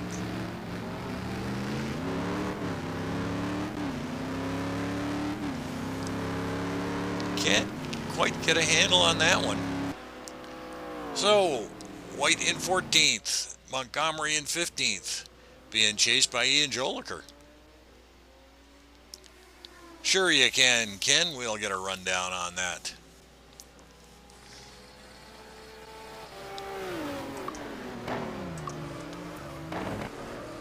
David Pohl in first, hounded by Rich Hromin. Lambo, Maserati, giving it. Brad Maris is showing in third, but I think Brad has yet to pit because Brad is going to be in around the 16th when it finishes. So right now we've got provisionally Brad in third, but Sportelli fourth. Andre Prado in fifth, John Ludden in sixth, and Juan Monroy in the Ferrari. Juan is now giving Ludden a run here. Dan Wilkerson showing in eighth. Ryan Schleif back to ninth. Al Merriman in 10th, with David Rowley in behind him in 11th, and it looks like Chris Moses there in 12th. So 10, 11, 12 running fairly close together. Aaron Parsons in 13, Alex White in 14, Salem Montgomery in 15th, Ian Joliker giving, oh, Ian, just going to stop for a second here, folks. Wow, Ian, aero damage. You might want to get that fixed up there, brother. Johnny McIntyre in 17th, Marco Conti back to 18th. That puts Marco out of the points. Jonathan Cuppett in 19, Sergio Calderon in 20, John Houston in 21st, and these guys are all running fairly close together. You're right, Sargasm. That Lister is going to be a fuel sipper out there. Marty Urin in 22nd, Trussler in 23rd, Chuck Carter in 24th, Andre Cole in 25th, and Lou Mascarelli in 26th. Paul Hall looks like he has parked it. Wathen has parked it. Back out in front. Pohl and Hromin. So, that was your rundown. And there you go. But out on the board you can see P10, 11, 12, 13, 14. Boy, oh boy. 10 to 14. They are all nose to tail, along with Ludden and Monroy. And Monroy, let's jump on board there. And there you go. Ludden going around some lap traffic in 6th, but Monroy is also going to collect that bit of lap traffic and get by there, and he does cleanly.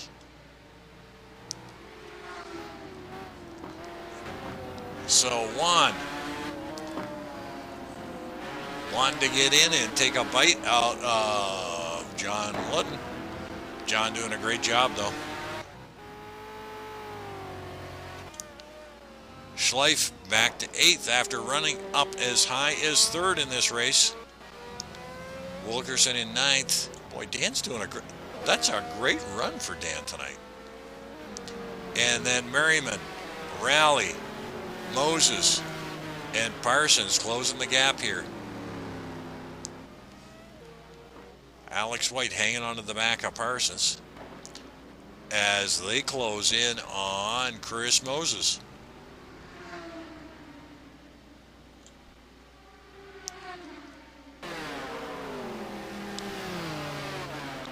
So, a lot of good action going on here.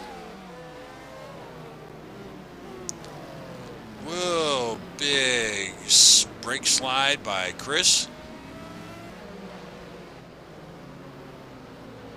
Parsons and White in behind. Rally in 11th. They're going around some lap traffic. And yeah, the drivers are all doing their best. Dan Wilkerson down to 12th. Got that car riding on 3 wheels around the corner as Parsons and White come up on Dan. Whoa, Parsons way to the inside. Holy jumping, that allows White back up. Boy, Wilkerson takes it off track, and that's too bad. He was running really well. So we've got Parsons in tight with Alex White. And on the inside goes Aaron Parsons around Alex White. So just regaining the spot that Alex gifted him earlier. Geez, not sure what happened there. All of a sudden, Alex White has decided he's back in it again.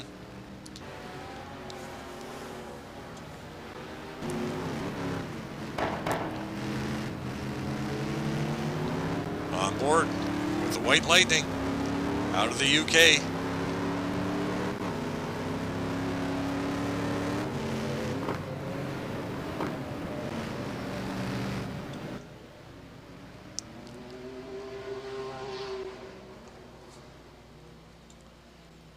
So White, Parsons, Moses, Rally all over the back of Big Al. Let's jump on board here with David Rally as he hunts down the boss, Al Merriman. In through the twisties. Whoa. Whoa, whoa, whoa, whoa.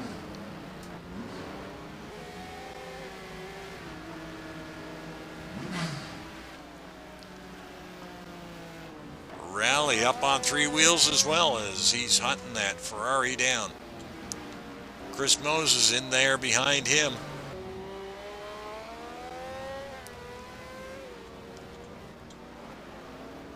On to the final corner, in through the start finish.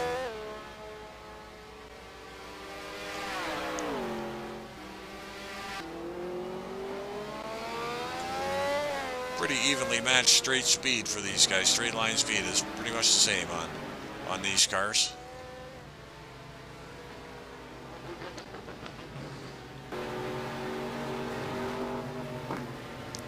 Very technical part of the track. Big Al getting off into that red. Rally looking to take advantage of that, but a good recovery by Al. Really important to set yourself up for these corners here.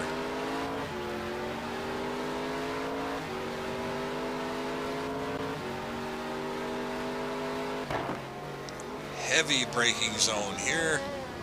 Rally closes the gap. Al able to get onto the power a little quicker though.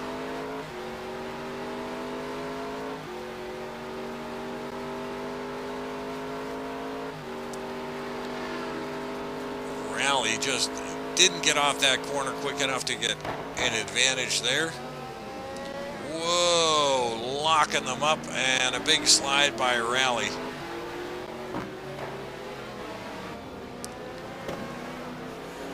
Looks like David's car is pushing way to the outside on the corners as he tries to get the power down.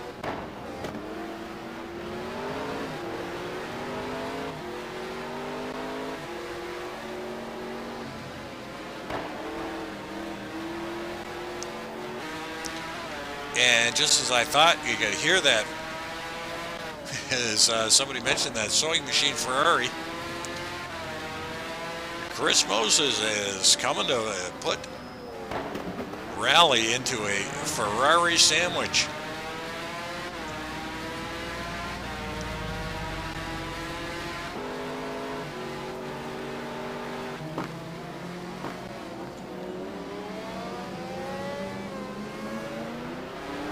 Better apex turn for both those guys. No advantage reel here.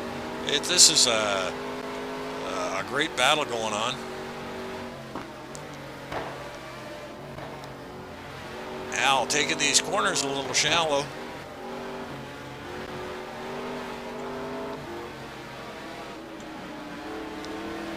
And we're up to lap traffic, and this could be very, very interesting.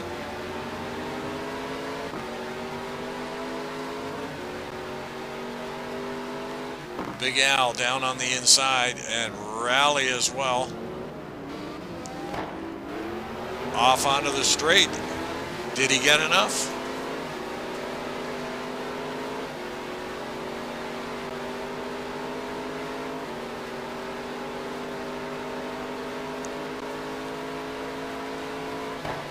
I don't think so, and not enough this time. Well matched lap speeds.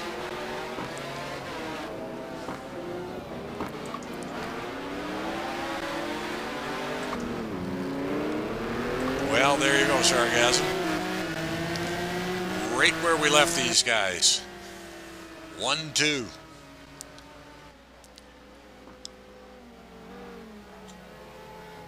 Lambo Maserati, 1-2.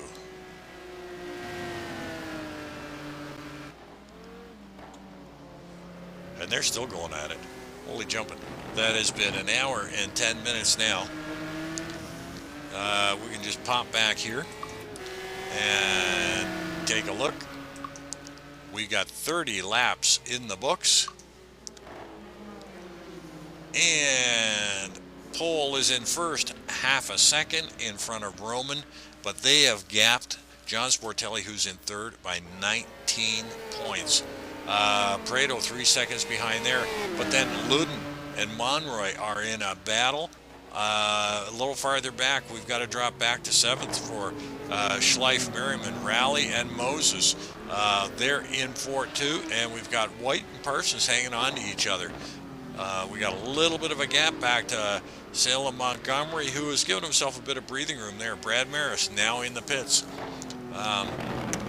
There's a good battles. Houston and Calderon giving it a good go, neck and neck too, along with Marty Urin and John Houston. So there's some good battles going on all the way around. And let's pick one.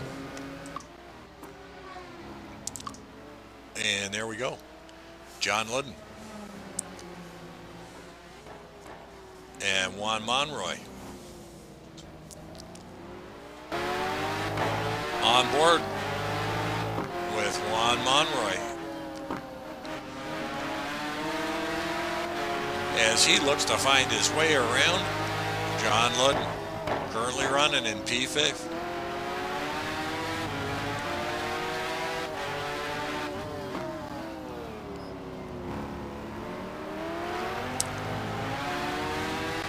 Well, Kenny puts up on the post. He's wondering what Hromin's strategy is going to be. They have at least one more stop to go. You're right. Absolutely right. Whoa. And Monroy down on the inside, but can't hold it. And Luden says, over under. Thank you very much. I'll take that back. Yeah, if Hromin can hang on right on the back of David Poole, we know that the Lambo uses a little bit more fuel. So is he going to try and stay right there with them, jump them in the pits, and it is going to be tough. These guys are evenly matched. It's going to be really tough for him, either one of them, to come out in front for the other one to pass. So could be interesting, but we've got some great racing here. Boy, that little bit of a bobble by Juan Monroy has allowed John Ludden just to stand on the gas pedal and give himself just a little bit of breathing room. And you're right. It looks like Matt Taylor's joined us. Thanks, Matt. It is indeed going to be interesting there. So, Ludden in 5th, Brado in 4th, Sportelli in 3rd, John Sportelli coming up to some lap traffic, and yep, there goes Sportelli around. Oh, and we've got traffic here, so this is interesting.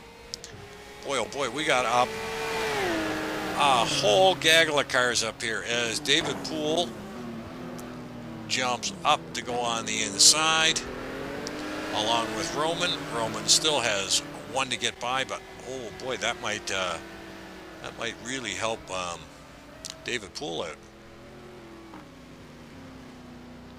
as he might have Sergio Calderon in between them.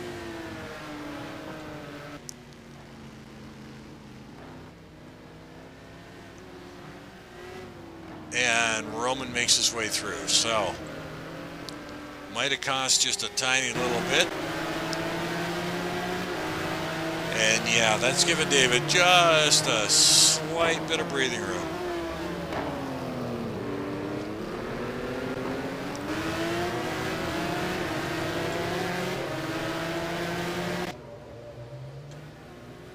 So Sportelli running pretty much by himself out there in P3. Brado in P4. Ludden in 5th. And as we said, giving himself just a tiny bit of breathing room, but don't get too cautious there, John.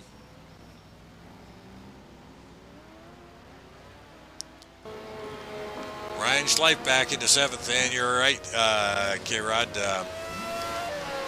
Lap traffic is going to play a part here. Schleif in 7th, but look at Al Merriman in 8th, Rally 9th, and Moses in 10th. We got a great battle going on here. Let's just hang in here for a bit.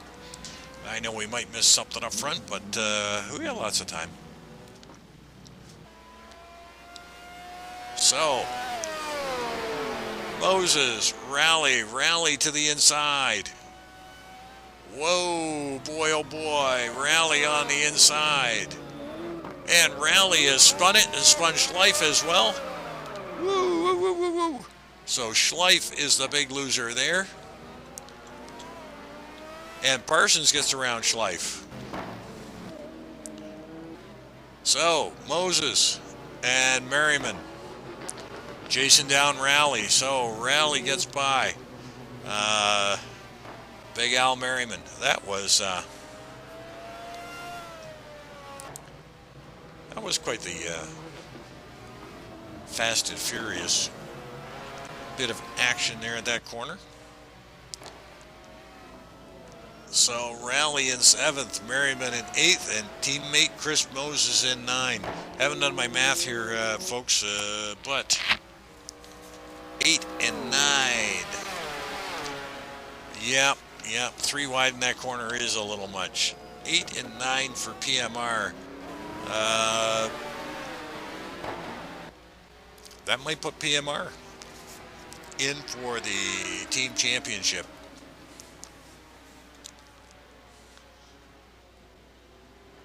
So Moses, Merriman, and good on Al. He's actually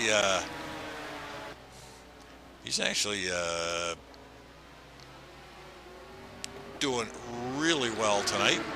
Boy, a little bit of a slide on that Ferrari. Starting to look like Chris Moses.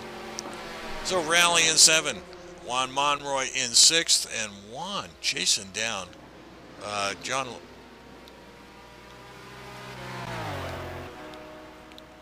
Ludden giving him a flash of the lights and letting Juan Monroy go by.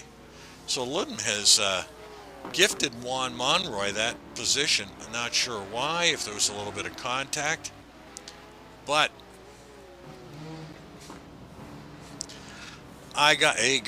good to have you here watching the broadcast. I got to agree with you. If you're going to take a penalty, the last race of the year is the one to take. But hey, we can't. Oh, we shouldn't say that out loud because we still have a last race to go on Monday night, and we saw what happened last Monday night. So we're looking for that should be mayhem going forward with this again. So Ludden has given up P5 to Juan Monroy. Juan having a heck of a race. Rally in 7th, Al Merriman in 8th, and Chris in behind. Now, whoa, Chris, big wide there. Geez, Cup, maybe you can answer the question. Are those big wide runoffs, are they going to be considered a cut? If so, maybe somebody can let me know. We'll let our viewers know as well.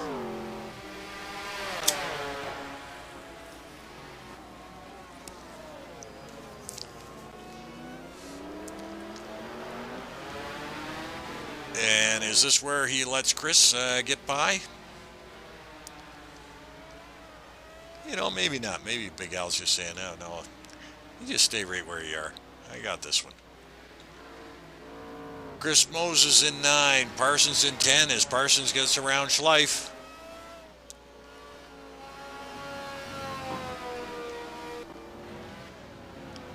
Hey, Matt, you're right. That race start was the cleanest I've seen in weeks. Well done on all of them. And I predict we're going to do the same on Monday night. But as you guys who tuned in early, you heard the word from the race marshal. He wants to keep it clean, and we all do, I think. So, Parsons in 10, Schleif in 11th, Montgomery up to 12, Alex White in 13th, Ian Joliker up to 14th, Johnny McIntyre in 15th, Marty Uren in 16th, and he's got Sergio Calderon hunting him down. And Brad Maris. Brad into 18th. Now, Brad started way back and has driven himself in the lister up into P18 and is currently hunting down Sergio Calderon. And Calderon's hunting down that last points paying position of P16 with Marty Uren. So they're all within shouting distance of each other. And right behind him is Marco Conti. And Marco is probably saying, I have definitely got to get up into the points to help out my team. John Houston. John Houston up into P20. Dan Wilkerson in 21st. And Andre Cole in 22nd. Chuck Carter in 23rd. Jonathan Cuppett. Jonathan has parked it. Oh my goodness. Lumas Shirelli in 25th. Trussler has parked it. Paul Hall has parked it. Wathen has parked it. Back out in front, race leader, David Poole.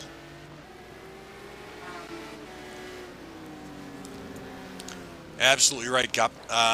Brad was working on that strategy to try and stretch it out. Whoa, big wides out there for Poole.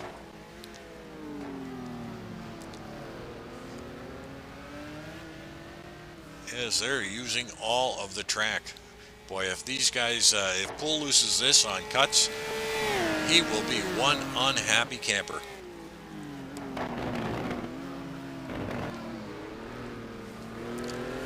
Absolutely.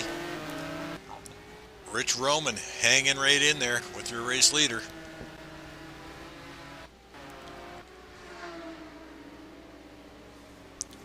Yep, let's just quickly jump over. 1 second off the pace. So, keeping that gap about right where it is. Monroy and Ludden in a good battle, along with Rowley, Merriman, and Moses. No surprise there. They've been duking it out for many, many laps now.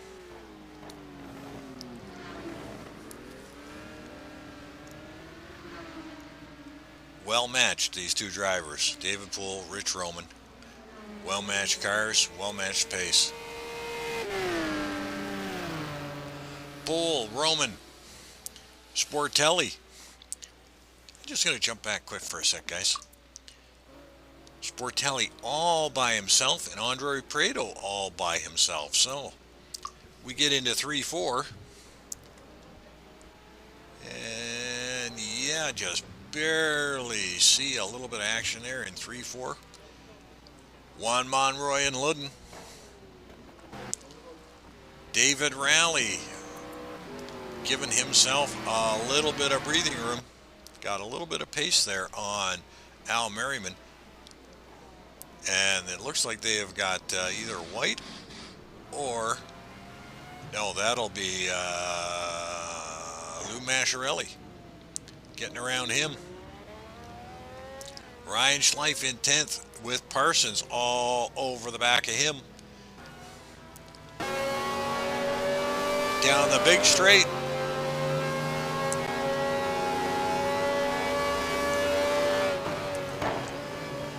Thanks, Cup. Yeah, Maris is pitted on lap 30. He is going to go all the way. 2 stops. On board here with Aaron Parsons.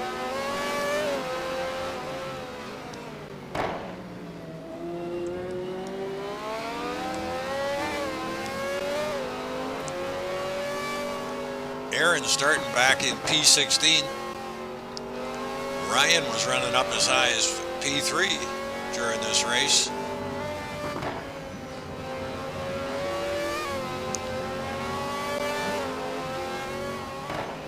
Out on that slippery stuff, that is scary, scary. As Parsons closes the gap up and looks to grab a pull down the straight.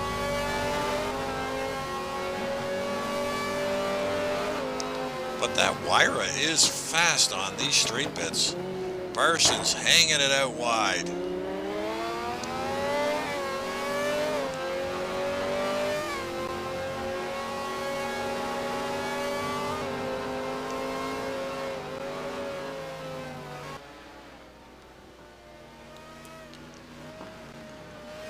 So Ryan Schleif currently in P10, trying to hold off the Wonder from Down Under.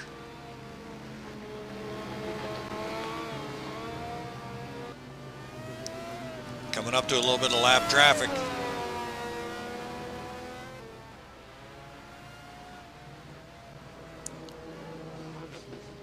And they both sneak around, and that lets Parsons up right behind him.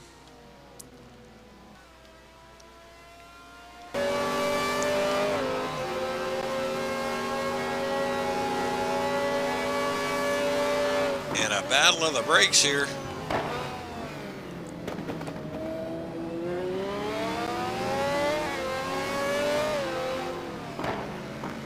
And boy, Ryan doing a great job.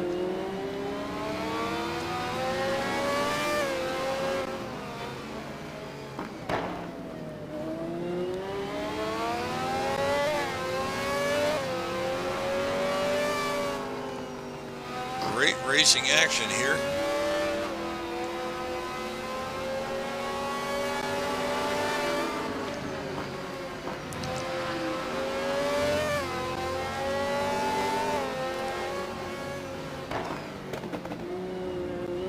A little bit of a bobble by Schleif.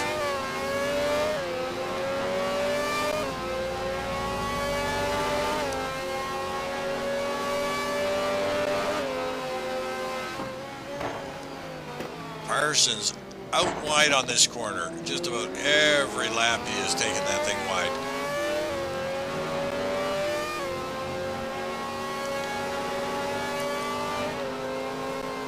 Both these drivers doing a great job as they get into the twisty bits.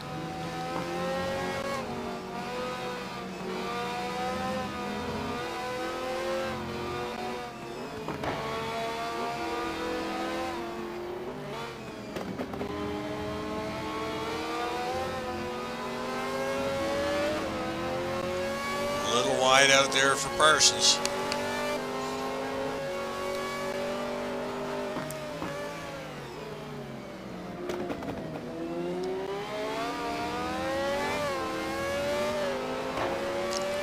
think he's got close enough this time around.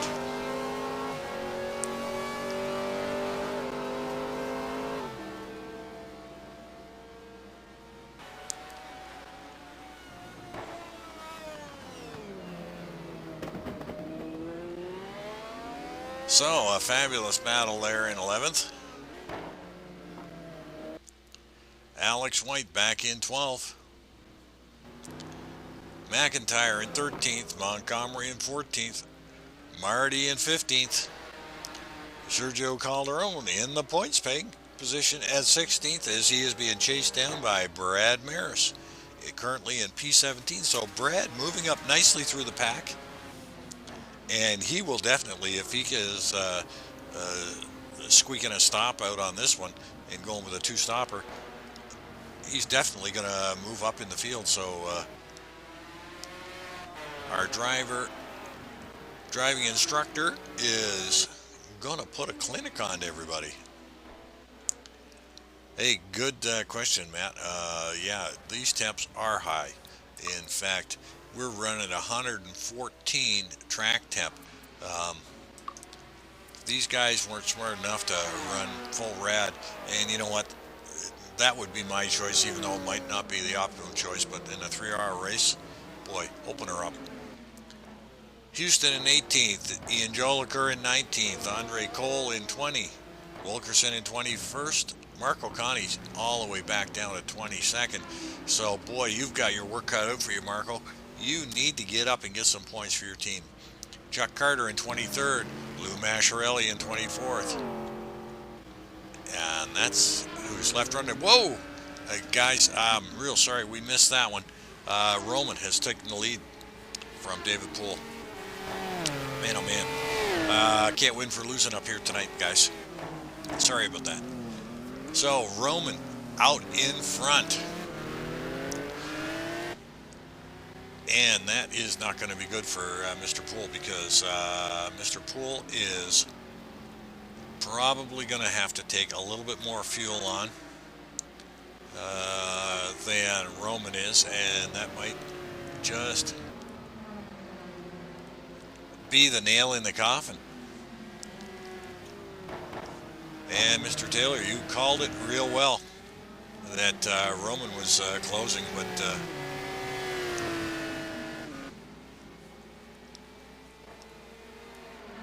good suggestions and good comments there, guys. The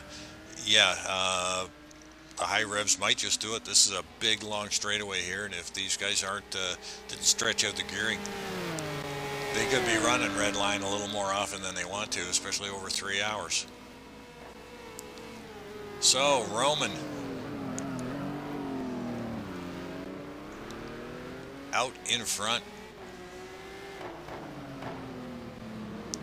in the Maserati, and you know, somebody mentioned earlier it looked like he had it hooked up pretty good, and he sure does. Even his teammate there, Andre Cole's doing a great job, although he did have early race problems and had to pit real early, so it sort of put him out of contention. But both these Maseratis have great pace around here tonight. And yeah, you know what? It almost looks like he is starting to gap Mr. Poole a little bit. 1.5 seconds. So God yes. Damn it, mother! God! Fuck!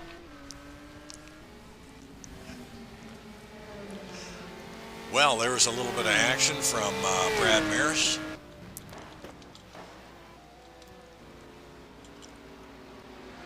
Whoa, Alex White on fire, out of the race. Not sure what happened there, but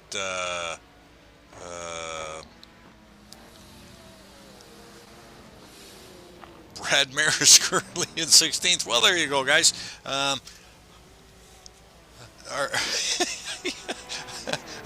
Our sponsors aren't going to like that one too much, but Brad has been in the silent side of the channel tonight, guys. He's currently showing in P15th. We'll let him settle down a little bit, then we'll hit and see what happened out there. Obviously, something happened. Alex White is out of the race. So, yes, Brad was here. That wasn't me, folks. So, Brad currently going in 15th. Let's see if we can grab Brad. Brad Maris, broadcast control. A little bit of problems out there. Oh, yeah, Sportelli made a bad move and got us discombobulated, and Sergio had a little bobble there. No problem, all sorted. Good, good. It looks like you're running steady there, Brad, so keep it up. You're in the points now there, brother. Okay, Jack. And I take it we, the viewers and I, take it you're going for a two-stopper here, Brad? Yeah, that's right, Jack. That was kind of my intention all along. And, you know, would have worked out well if I need to be about half a second a lap faster here to really be able to do some damage. But just never quite got it sorted in time, Jack, so we'll try to make it to our last stop here and see where we end up. Well, I think you're going to come out in pretty good shape there. If you can take one less stop than the competition, you're going to end up well, Brad. So we'll check back in with you. We'll let you concentrate on your drive. Okay, Jack. There you go, folks. Brad Maris, in-car reports. Not only can he drive and talk at the same time, something that I could never get a handle on. So, Brad in 15th, Sergio Calderon in 16th. And it does look like Sergio is sporting a little bit of rear damage and front damage to that Ferrari. So, John Houston in 17, Ian Jolicoeur in 18, Andre Cole in 19th, Dan Wilkerson in 20, Marco Conti in 21st, Chuck Carter in 22nd. Alex White has parked it for the night. So we've had some retirements, but Hromin out in front is the story right now. And boy, he is starting to pull away from David Pohl. So Hromin is doing really, really well. He has looked strong all night. Just going to grab my notes here if I can make heads or tails this.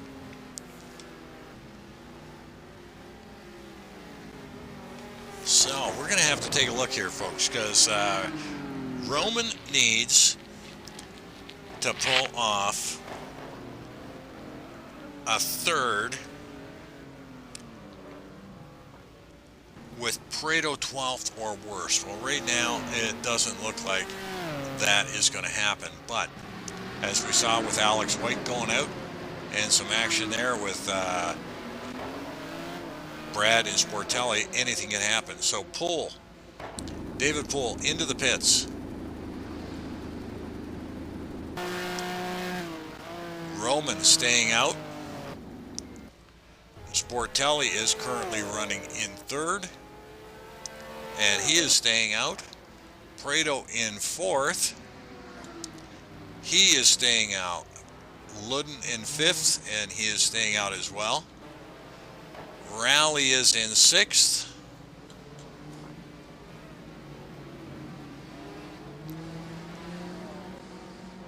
And Rally is staying out along with Moses. Whoa, and that looks like Ian Jolicoeur has lost it there in front of Big Al. And boy, his car disappeared, so maybe Ian has parked it for the night.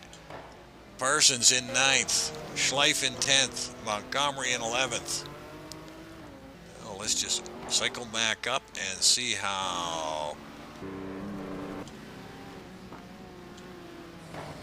Hromin, oh yeah, I'm pretty sure that was Ian that just punched the escape button and said that's it for tonight, because his car just sort of disappeared after that big loop-de-loo on the main straightaway there at the start finish. So Hromin in first.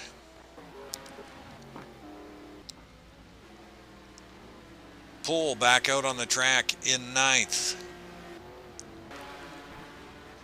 Whoa, Chris Moses taking it off-road. Big Al in 6th, Rally 5th, Ludden in 4th, Prado in 3rd. So, Hromin in the pits.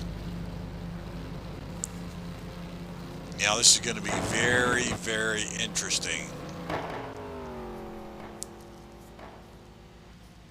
We're just going to hang in here and see what is going to transpire here.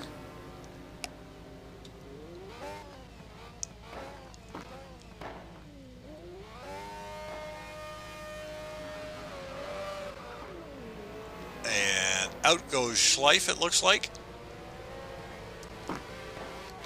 In comes Sportelli. So Hromin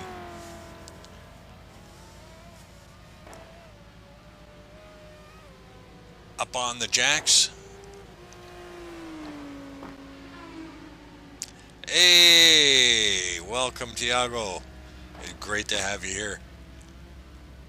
Too bad we couldn't get you in this race, Tiago. We would have loved to have seen you out there on the track tonight, but hope we can see you out on Monday night. And Hromin is moving.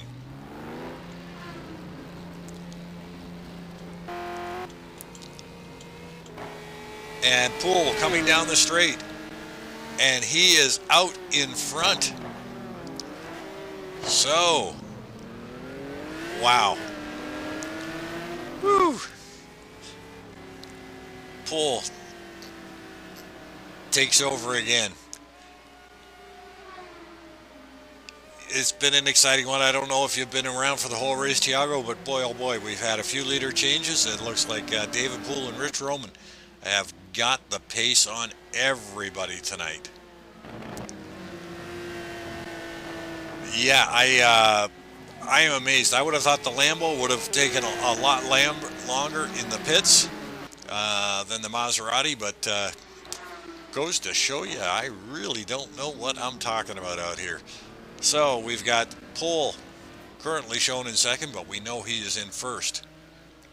And that is quite a bit there between him and Hromin.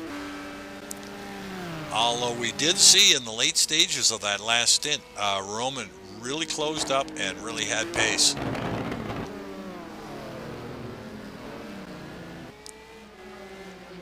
Just gonna quickly go back and 2 to 3. Yeah, about 2 seconds.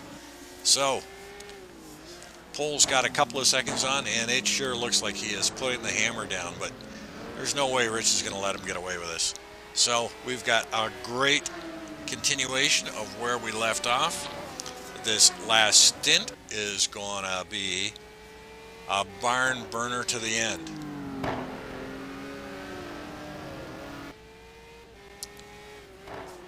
And we will switch back into a rundown on the leaderboard as soon as the pit rotations finish up.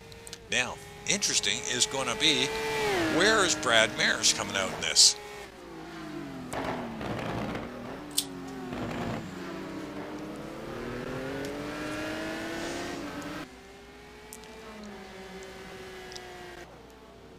So Ludden is yet to pit, but we've got Poole and Hromin, Sportelli, Monroy, Prado, Rally, Big Al, still running ahead of teammate Chris Moses, Schleif, and Maris. Now Maris is in 11th. He was running in 16th just before the pit rotation. So, very, very interesting. This is a lot of strategy going on here. We're in lap 45.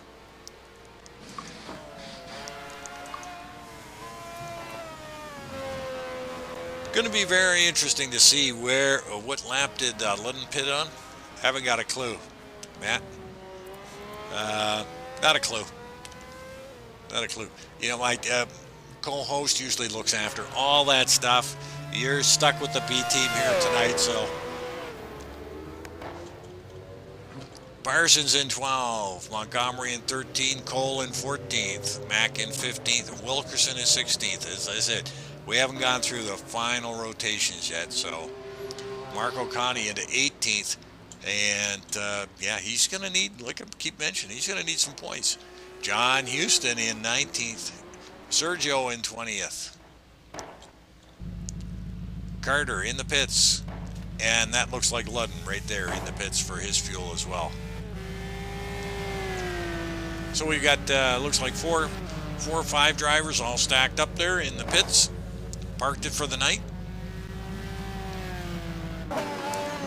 Lou Massarelli into 22nd.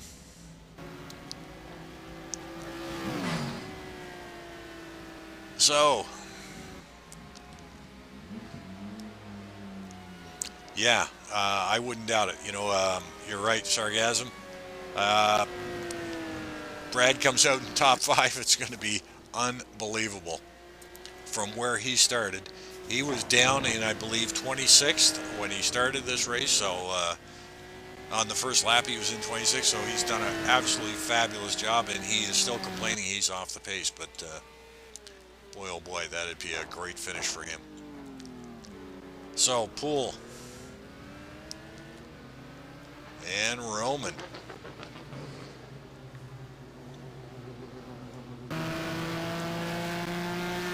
Yeah, and Poole has opened up a fairly good gap there. Well, it's too late, sarcasm. I already quoted you, so you're the one who called him for 5th. We're gonna go with that. It sounds good to me. So, quick rundown.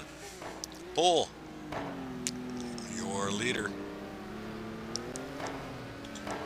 Hromin in P2. Sportelli in P3, Juan Monroy in P4. It's just, and Andre Prado. Andre Prado going to give Juan Monroy a run shortly. And John Ludden in behind Prado. So a great run by John. Rally in 7th, coming up on lap traffic. And Merriman and Moses, 8 and 9. Schleif in 10th, and Brad Maris in 11th. Brad coming around some lap traffic there. And Mr. Massarelli doing the gentlemanly thing and hanging it out to the outside and allowing Brad to get through clean. Way to go. A little dip of the lights from Brad saying thank you very much. Parsons in 12, Montgomery in 13, and Montgomery trying to hang on to the back of Aaron Parsons.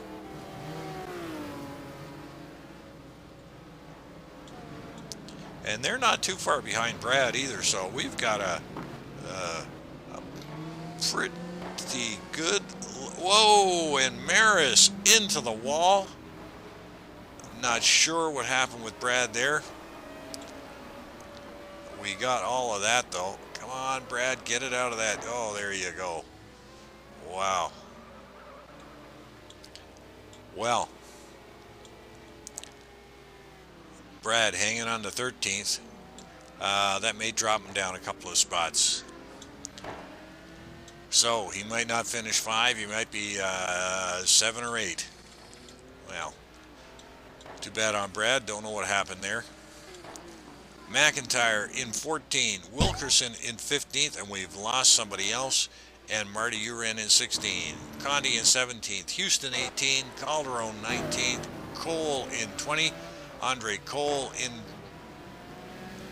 coming out of the pits, Chuck Carter in 21st, and Lou Massarelli in 22nd. It looks like Wathen.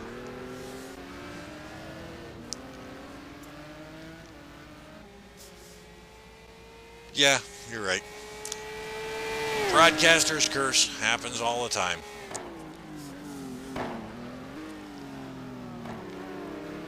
Race leader, David Pohl. Now, Kenny Hot Rodriguez picked David Pohl last week to win. Gave it back on cuts. And boy, we'll have to wait and see if these guys are going to get nailed on cuts this week. They have been hanging these cars out past the curbing.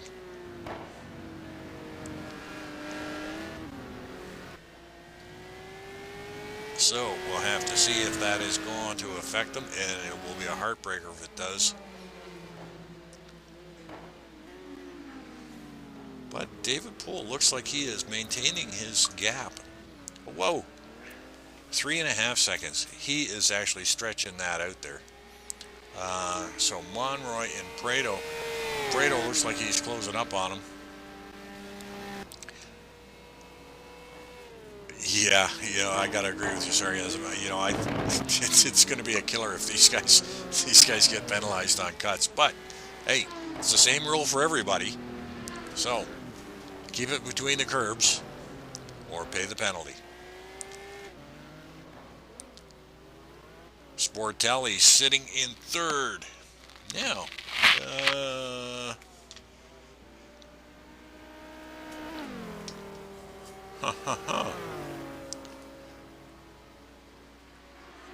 for the leaders, Prado needs to finish ahead of Sporto and Hromin to win. Worst is third. If he's in fourth, he loses. Juan Monroy in fourth, Prado in fifth. So, Prado has got to finish in third. He's got to finish ahead of Sporto and Hromin. So, not sure he can actually accomplish that. John Ludden in sixth. It did look like he was opening up that gap, Mr. Taylor, so thanks for the heads up. Fastest lap of the race. Ludden in sixth, running by himself, and a good run by John Ludden. Al Merriman and David Rowley. So let's jump on board here because, again, we've seen this saline sandwich before. We got a pair of Ferraris with a saline slab of meat in the middle. And let's jump on board here.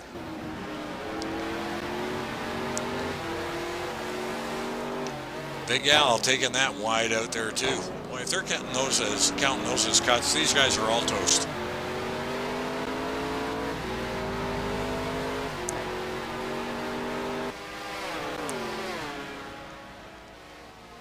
Great racing here for P7.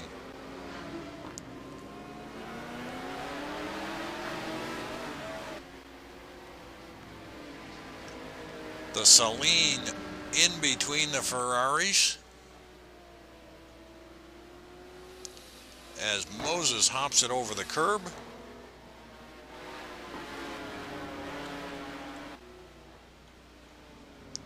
Whoa, rally out wide. Chris Moses having a look on the inside, and Moses sliding that car around. A little bit of a top-down view for you.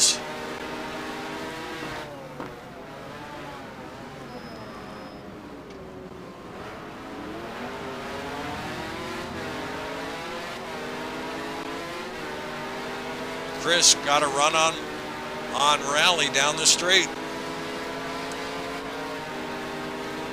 But once he pulled it out in the clean air, he sort of lost his tug going down that straightaway. But he is oh so close.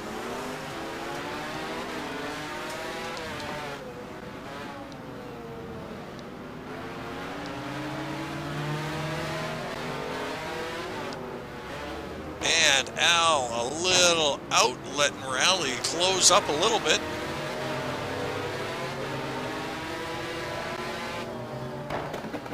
Great combination of corners here.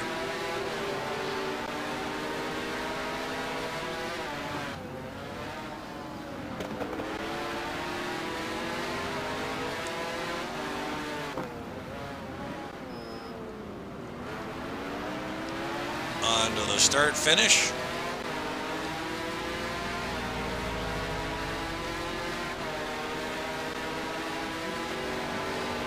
Rally up in tight behind. But Al running a great line through there.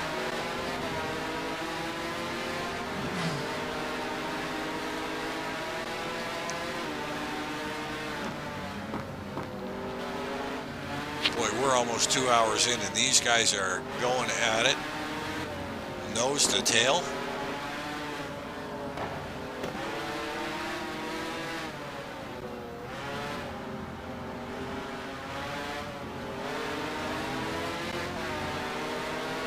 Onto that slippery grass again. Boy, oh boy, that stuff, that is really slippery out there, guys. I was out doing some laps, and there is not a lot of grip when you get out onto that grass.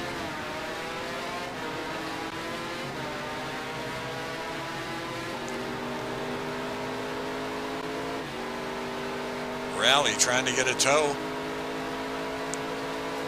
Out he goes.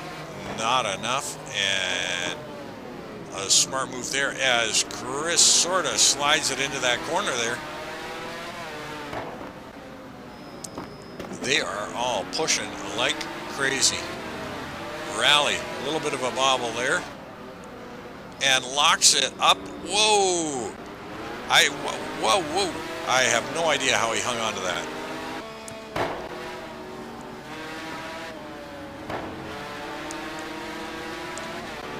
Thought I heard that Wyra motor coming in behind there.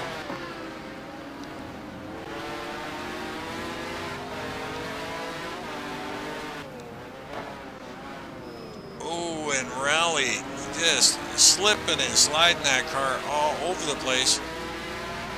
Gave Big Al a little bit of breathing room down here.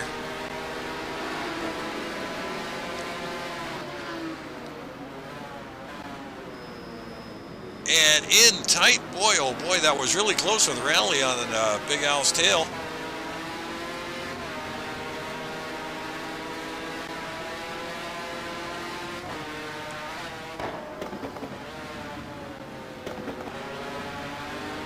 Oh my goodness, this is great racing this late in the race. Now, I just hope we're not missing anything up the front, but this is some great action here.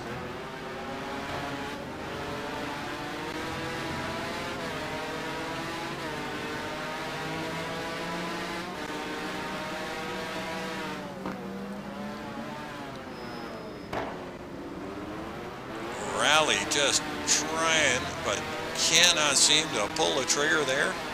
And that corner is a pretty important corner to get off quick. It looks like we might have lost another driver.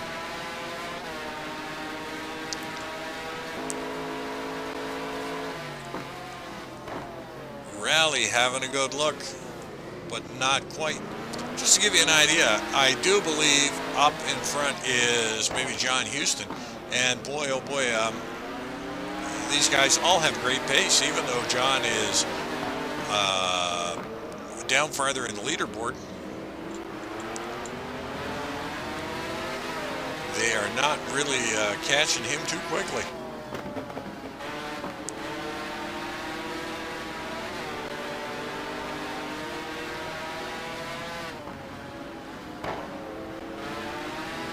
Big Al way wide, and that has opened the door for Rally, and Rally and Chris are going to get by. Rally with a big advantage on that one there. Got that corner fairly clean. And Big Al gives up 2 spots. And going to leave it to his teammate to get on through and keep the pressure on David Rally. So, Big Al hung it out too wide on the corner and gave up those positions. But boy, he sure is coming back at him as he closes in on his teammate. And as they close up on lapped traffic. So Rally.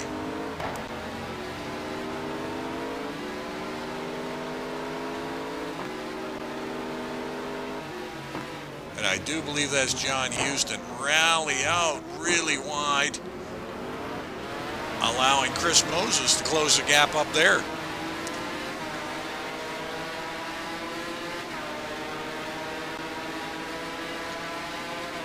Rally up tight.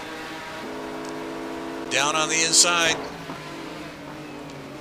And makes the pass clean. As Chris Moses wants by as well. And gets the flash of the lights. Whoa. Whoa, boy, oh boy. That was some nifty driving by Chris Moses to avert disaster on that one.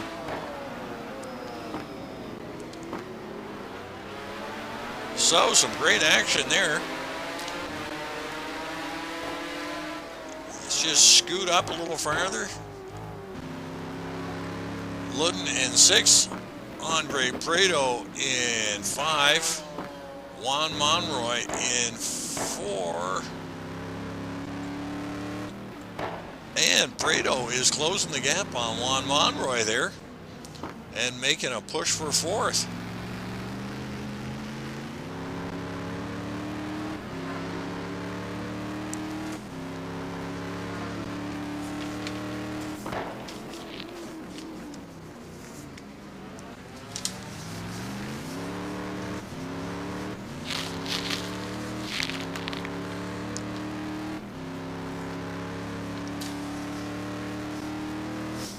So, Prado currently in the driver's lead with 145 points and Hromin with 135. So this is all coming down to the last race. This is going to be great. We're going to have to figure out who is actually going to win the driver's championship. Juan Monroy. Hell of a race from Juan in P4. Sportelli in P3. Hromin in P2, and yes.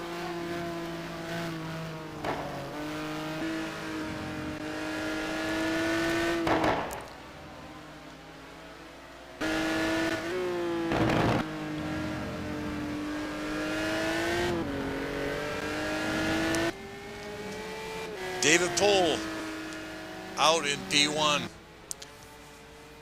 Hromin still has him in sight, as you can see there. Let's just check out the leaderboard. About 3 seconds, so, you know, Hromin is closing that gap up a little bit again, as he did the last time around. You know, we've got some Moses and Merriman in tight together. Rally has finally given himself a few second gap there. But we've got Parsons and Schleif. Let's get on board here. Let the rest of those guys sort themselves out, and let's see how Mr. Schleif. Oh, and Salem Montgomery. So it's Salem Montgomery and Aaron Parsons battling it out for P11. And they're not too far behind Ryan Schleif either. So P10 has not been decided yet either. So Salem Montgomery doing a great job this year. I know we've talked about him earlier, but boy, he's really come into his own. He's put a lot of time in, and he started out the season with the yep, I agree with you, Mr. Taylor. I think Hromin is catching Mr. Poole. So Hromin's setup might be a little more conducive to running deeper into the stint with better laps than Mr. Poole. But Salem has done a great job ever since he won the Bent Valve Award at the Best of the Rest race. A little bit of a grass cutter there for you, Salem. But it's done a great job, and he's running up with the front runners in the NAGP as Mr. Parsons all over the back of him. Let's jump on board here.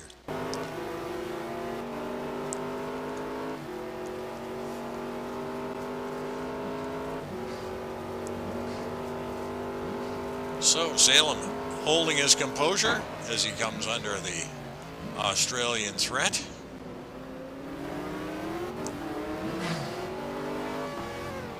And they're coming up to some lap traffic too, which is always interesting.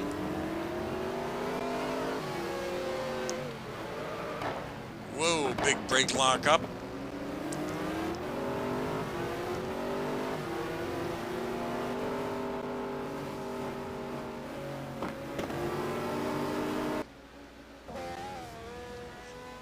as Parsons hunts down Montgomery. Bit of lap traffic there as they go around. Mr. Connie. Or was that Prado? Looked like they were diving into the pits. Probably Mr. Connie. So let's do a little rundown here. 11, Montgomery. 12, Parsons.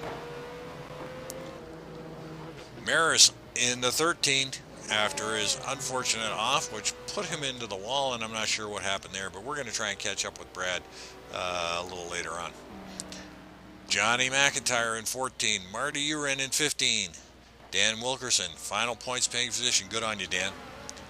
Houston in 17, Andre Cole in 18, Calderon in 19, and Conti in the pits. Carter in 21st. Mascarelli has parked it. And there you are. Race leader David Pohl. And Hromin a little back there. 3 seconds, so Pohl hanging on to that as best he can. Brado and Monroy, the next battle going on there. And that's a battle for 4th place. Sportelli with an 8-second advantage over Monroy, so boy, if Prado gets around Monroy, Sportelli will be his next target. But that Circus Lambo just seems to be doing just fine out there.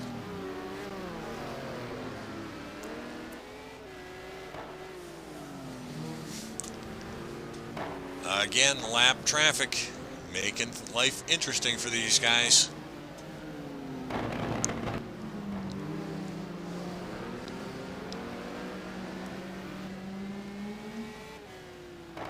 And Poole gets around.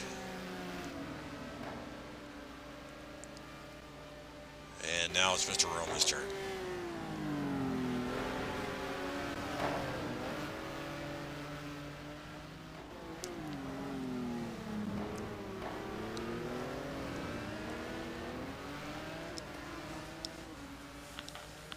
Well, so far it has been very interesting.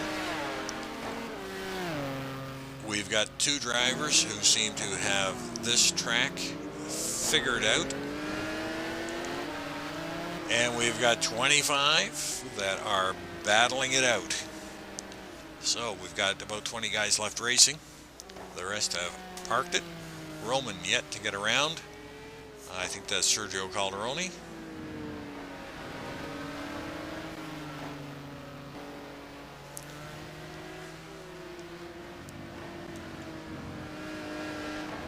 And this should be a good indicator here. These guys are all running really well. Whoa, Sergio pressing a little hard. Looks like he got it a little sideways and lets Hromin go. So Sportelli off in 3rd. Monroy in 4th.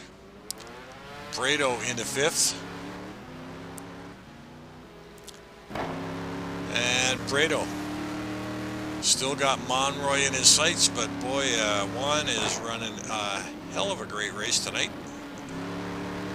Excuse my French.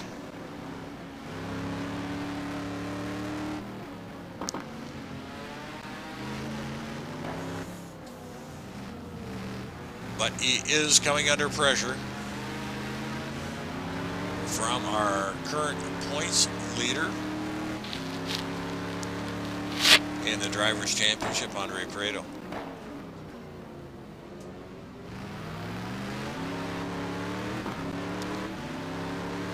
I'd like to put a big shout out right now. We're coming into the last later segments of our final race for GT1. Big call out here, guys. Anybody who wants to join us on Mondays or Thursdays, or we even race iRacing on Saturday here at NAGP, get hold of one of the admins, send them a PM, and get out, get yourself checked out, and come on and join us Mondays and Thursdays.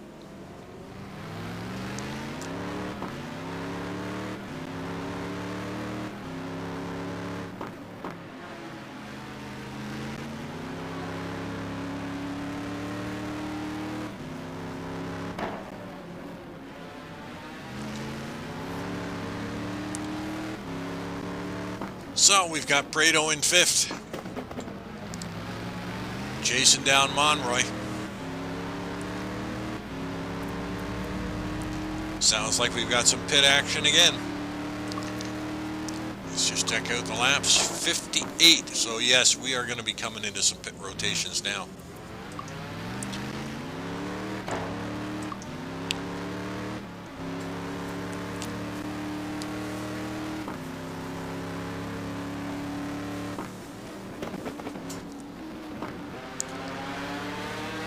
Monroy in 4th, Sportelli 3rd, Hromin in 2nd. Well, you know what? Could it be? Could it be? Yes, indeed. Indeed.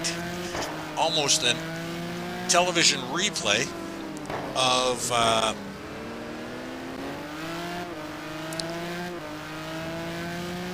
the last stint. Hromin slowly making inroads. Mr. Poole, and cutting the lead down.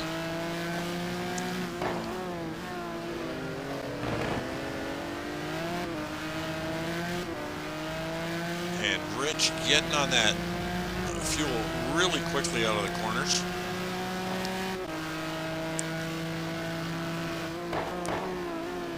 As Poole is coming up on Hromin's teammate in the other Maserati, Andre Cole. One half of H&C Racing.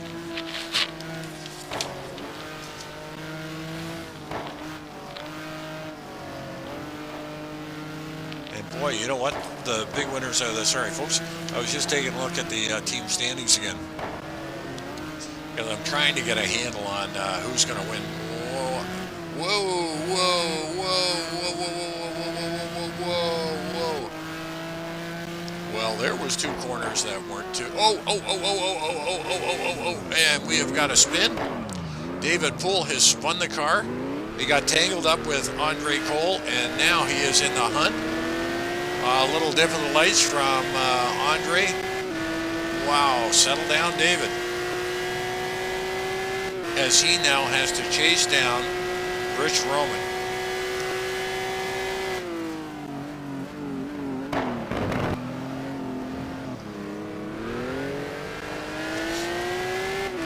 Wow, wow, wow, wow, wow, wow.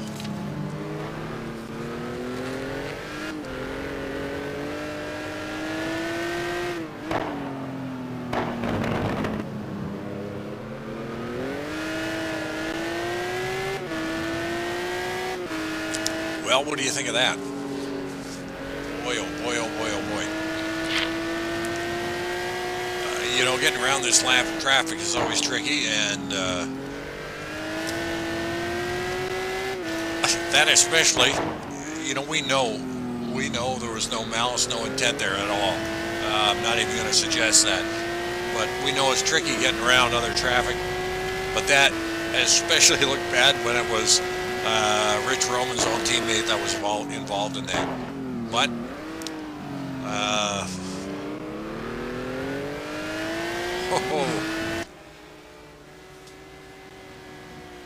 I don't know if that was teamwork or not, Gup, but boy, oh boy. This next, you know, pit rotation is probably going to determine the race winner. You know, with Poole going in and out, you know, ahead or quicker than Hromin did, this might just put the nail in the coffin there for Mr. Poole and allow Rich Hromin to take this win. But we still have lots of race left, lots of laps left in here. So it hasn't been determined yet, but wow.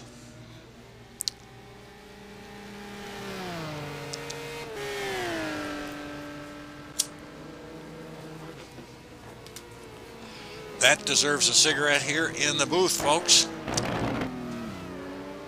So, Poole and Hromin.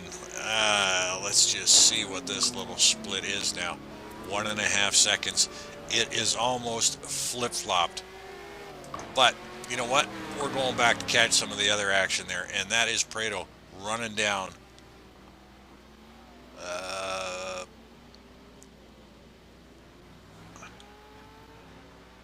Juan Monroy, and they have been battling for a number of laps now.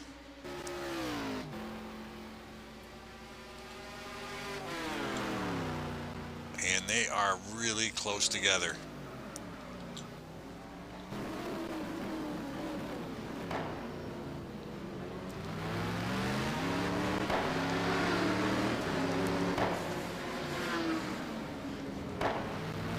Yep, I agree with you, Mr. Taylor.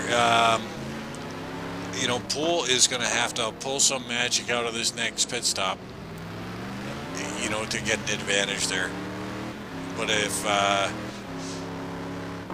you know, Hromin's going to be pushing really hard to try and stretch that gap out if he possibly can. If there's any, you know, pace left that he can gain on him, he'll try it.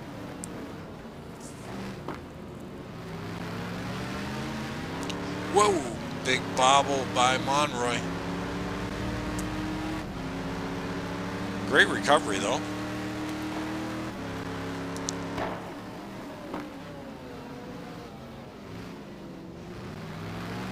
Prado, Monroy having a bit of a tough time the last couple corners there.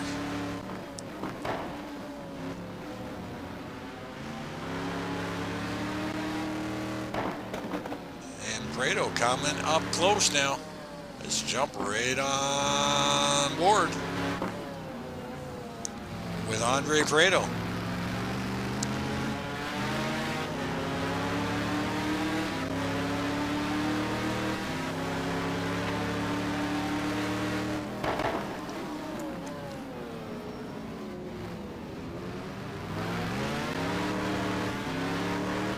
Onto the big straightaway. I thought Andre was in close enough, but didn't quite get an advantage or a pull down there.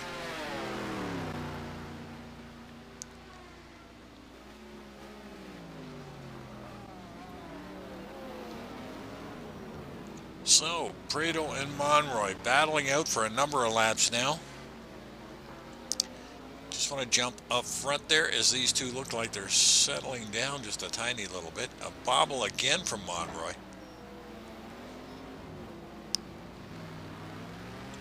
And a little hop over those curbs, so the Ferrari not liking the curbs too well. Up on three wheels, gotta love those corners.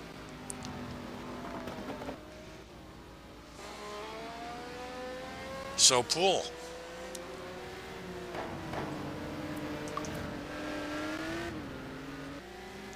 Closing the gap just a tiny little bit. Boy, oh boy, and big time there. He just pulled 4 100s of 5. Oh boy, he is definitely pulling the gap down and closing in on Rich Hromin.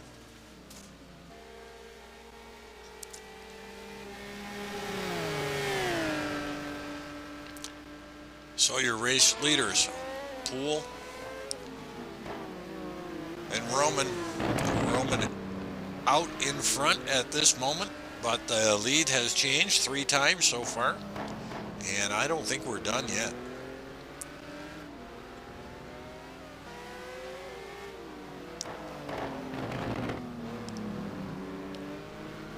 This would be a great race for these two guys. I mean, this is the kind of action we want to see here at NAGP. Race leader, Rich Hromin.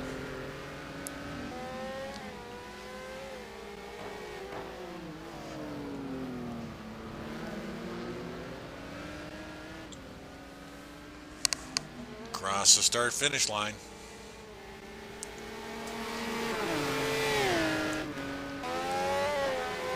And their lap times are both down from fast laps, that's for sure. And let's take a look at the lap counter. We are on lap 63. Thanks, Kenny. So, quickly, let's just run them down.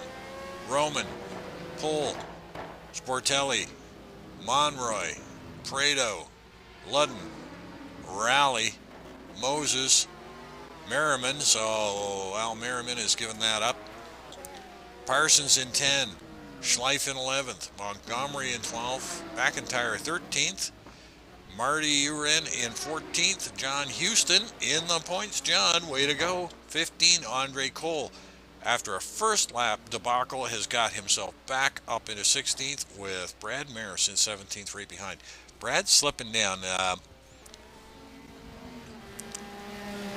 but we do think Brad is going to stop all the way. So, we'll see how this works out for Brad. Big slide. You know what? We got to keep the camera off Brad. Every time we do that, he seems to lose it. So, big slide from Brad. He's in P17. Calderon. Holy smokes. Sergio, your car. We got the left rear quarter. We got the right rear quarter. We got the right side, and we got the front all beat to pieces. Sergio has used every bit of that car for one thing or another. Wilkerson in 19th, Marco Conti in 20, Chuck Carter in 21st. That's it. Yeah, broadcaster's curse. Poor old Brad, you know, he's come up and helped us out on the broadcast as often as he can, and he's actually in the broadcast booth, although he can't hear us. I didn't want to bother him tonight, but he's there if we want him.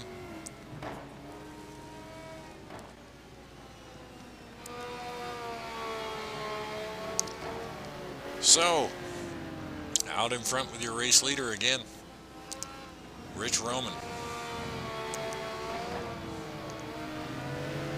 And about a second behind him is David Pohl.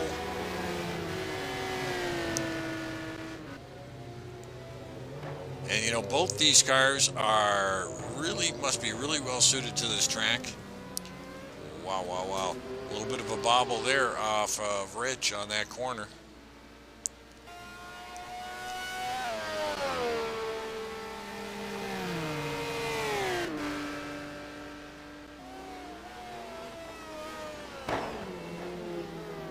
As David tries to close up on Hromin.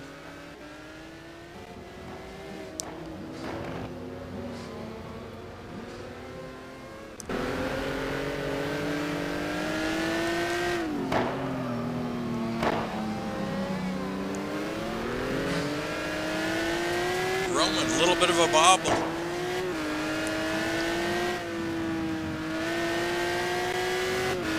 Great combination of corners here.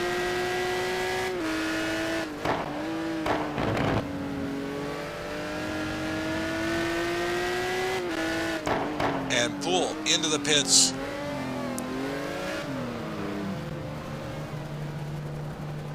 So, this is going to be very, very interesting.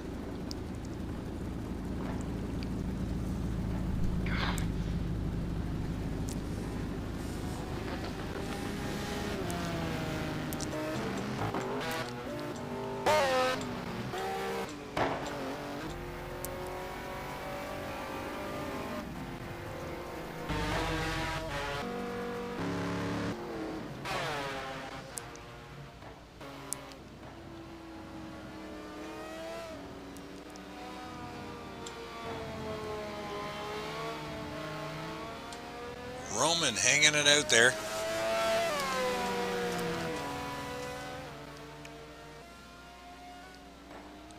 Coming up on some lap traffic. It's Ryan Schleif.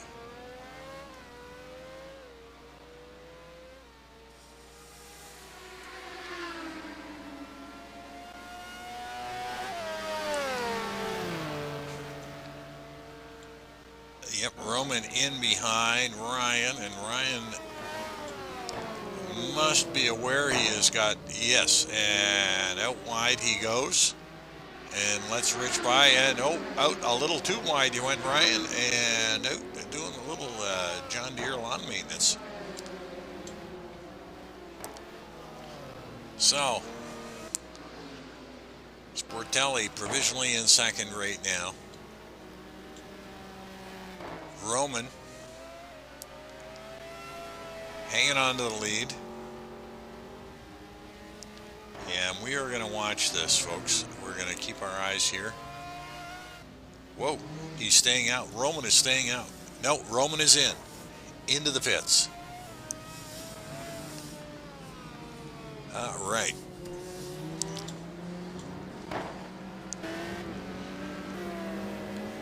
So we're on board with David Poole.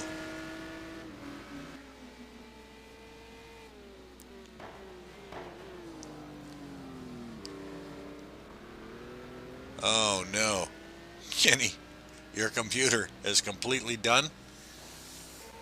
Wow. Well,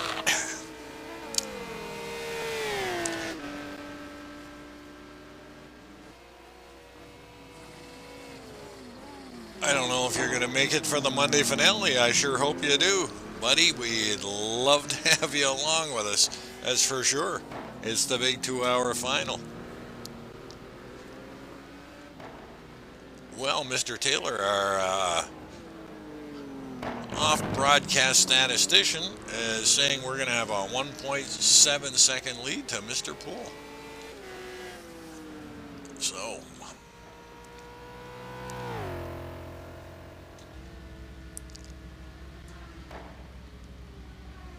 in the pits with Rich Hromin.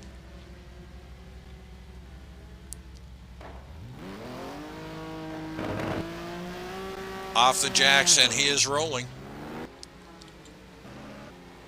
And Poole down the straightaway.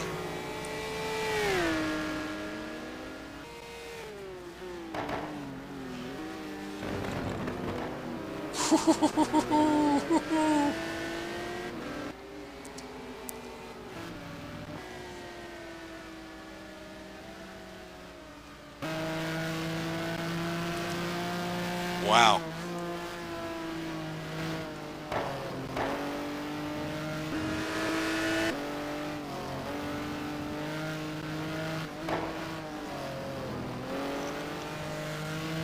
Holy jumping, folks. David Poole has taken the lead.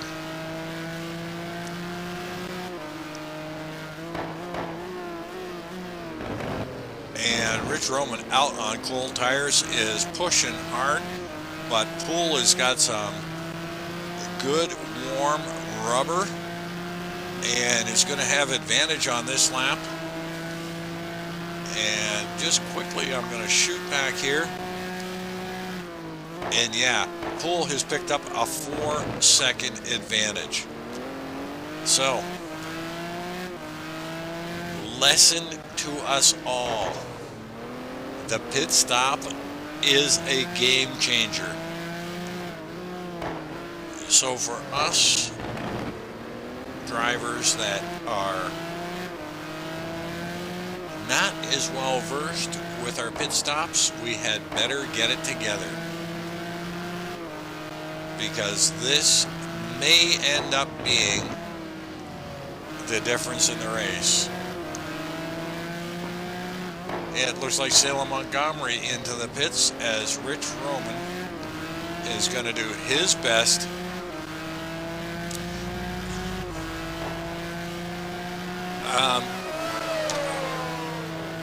yeah, for me too, Ken. I mean, I am the world's worst in there, and also one of the world's worst out on the track. So improvement all the way around. But as I said before, Brad holds driving clinics, driving schools, usually midweek in the off season, and you can bet your bottom dollar I'm going to be there, and I'd love to see more of us come out and take advantage of Brad's expertise. So when the rotations finish out, it would appear that it's going to be Poole and Hromin duking it out for the win here at Circuit of the Americas.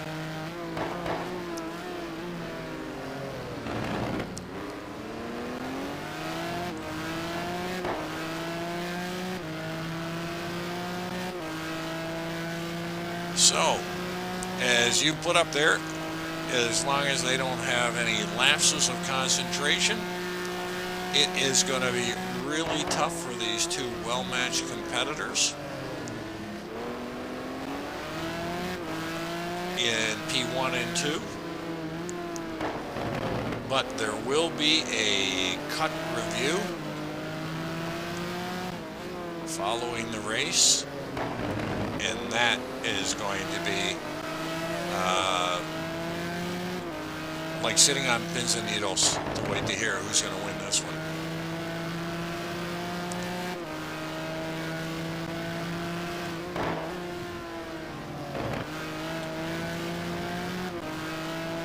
So we've got Hromin, and that looks like Mr. Parsons up there.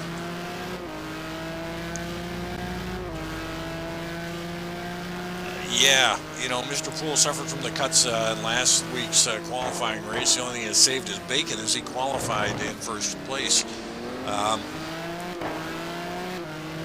But being a 10% cut rule, you know, we now have 9 cuts allowed in each corner. So even though the race is longer, we give them more cut to be able to make before we slap on the 1 lap penalty. But a 1 lap penalty is devastating.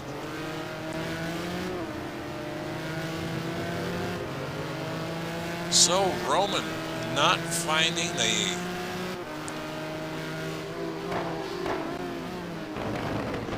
and you're absolutely right, Ken.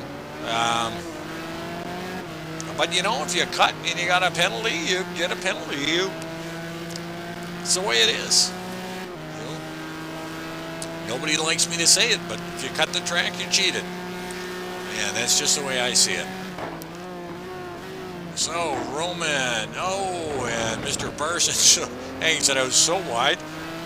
You could have taken a bus through that pass there to let Rich get up and in behind the race leader. I just gotta quickly jump the leaderboard because I do think that, yes, he is 2 to 3 seconds behind him, so big gap to fill up.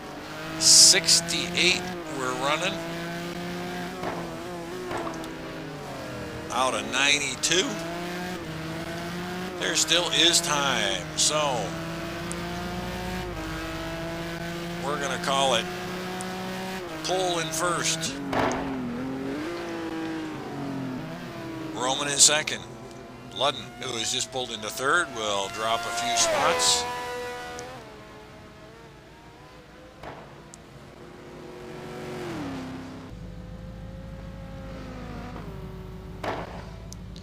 And he's going to hope he can get out before he should come out around 8 or 9. It looks like Sergio Calderon coming in, or Juan Monroy. Sportelli is currently going to be running third. Prado is going to go into fourth. Monroy is fifth, and we missed that. I'm real sorry, folks. Missed that bit of action there. Looks like Prado did get around Juan Monroy. Don't know if that was in the pits or on the track. Again, my apologies. And Ludden is back out slowly around the corner to stay out of traffic. Rally in 7th, Merriman in 8th, and no surprise, Chris Moses in 9. So 8-9 for PMR. That's going to be really good for team championship. Like I said, I haven't really got that that whole thing figured out. I really should do that. But had enough time, 3 hours. Boy, oh boy, simple math should be able to figure that one out.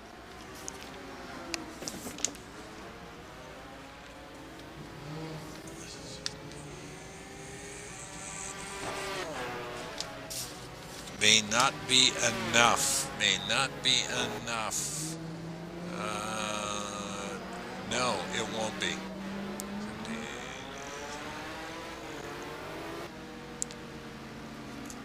Now, Andre Prado is going to have to finish ninth or worse for PMR to take the team championship. So it looks like Sorci Verde is in good position to take the team championship. Salem Montgomery currently running in P10. Great run for Salem. Parsons in 11. Whoa, geez. Not too far behind, I don't think.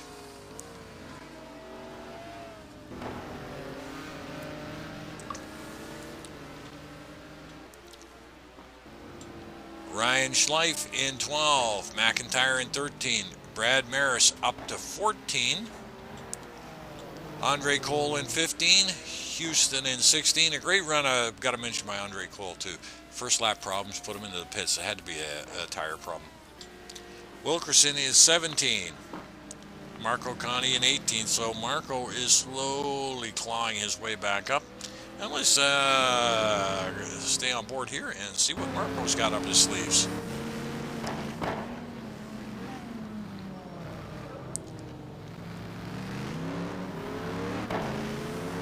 Both drivers braking hard there.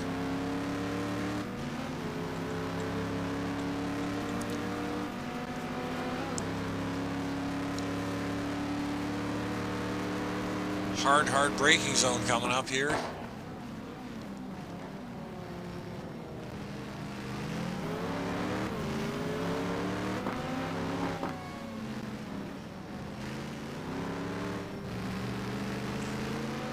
Great curvy combinations.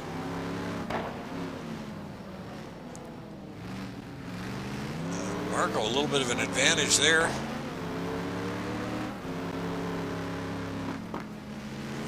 Fast double right-handers.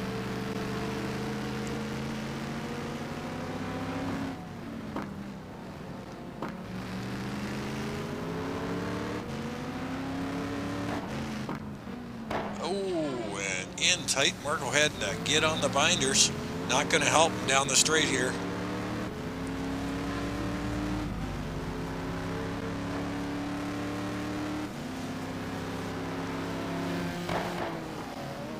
Incoming traffic from the pits.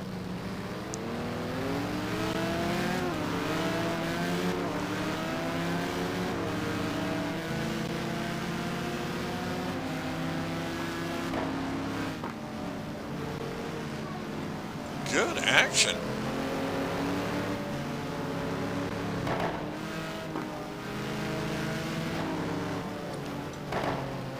So Cole and Conti coming together.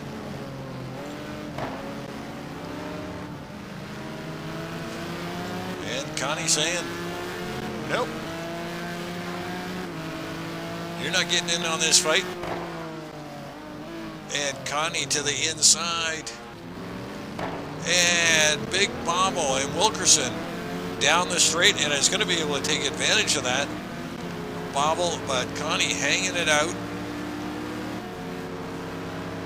Now tuck it in.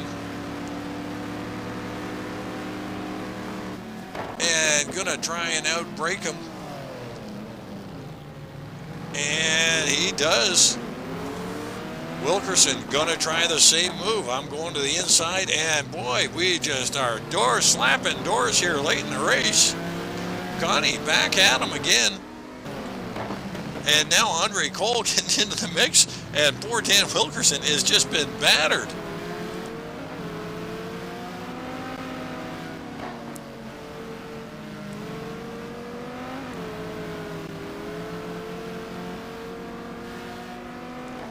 Now Cole, and he has just destroyed Marco Conti. Wow, that looked like it was going to come to grief. And it did look like a NASCAR move there. So poor old Marco Conti, his car is still on its lid. So Cole and Wilkerson still going at it. I'm going to hang in here. I know that Hromin's less than a second away, but we'll get around to them. We'll get around to them. This is some action going on further back at the back. Just goes to show you guys, there's great racing. It looks like Dan has said, oh boy, give me a breather here for a second. So Calderon in 18th, Marty in 19th, and poor old Marco. Um, he does, yeah, you're right. He doesn't have crash recovery turned on. So push on the brake, push on the brake. No, okay. Carter in 21st. Wow. Great action. Poor old Marco. But you know what? They were going at it. I mean, it went 3 ways there. So poor old Marco got the worst of that one. Oh, and there we see his car is still on its roof. Sorry, Marco. But you had a great race going there.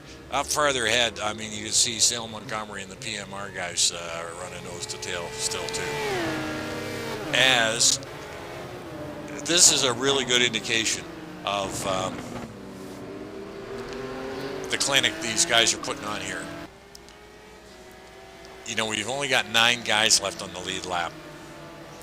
And look at the characters that they're coming up to lap. Merriman, Moses, Raleigh, Ludden, Monroy, Prado. I mean, my God.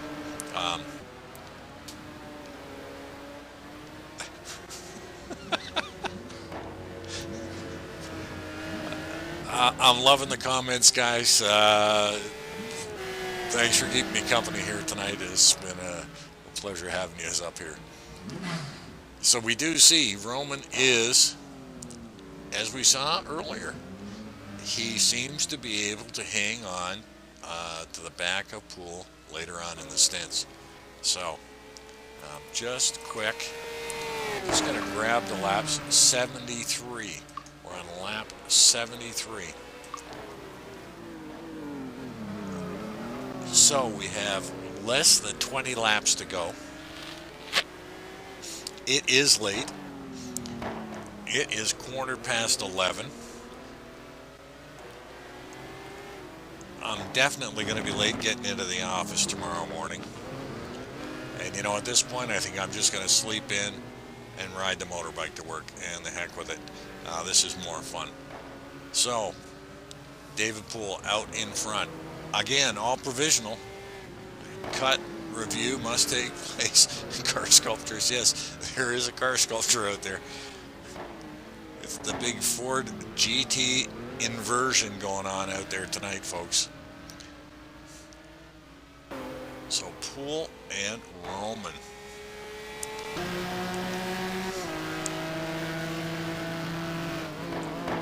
And what a great final race we've had. You know, I'm putting the call out. I want to see 10 more drivers on the grid for next season at GT1. I'm not sure if he got it going again or not. Let's just cycle back quick and see if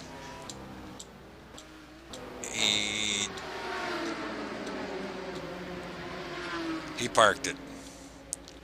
So hate to see you go out that way, Marco. You're a great competitor. You know what?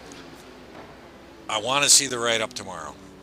There's going to be nothing better for me to sit back and kick back with a coffee around noon tomorrow and read your write-up again. I can't wait.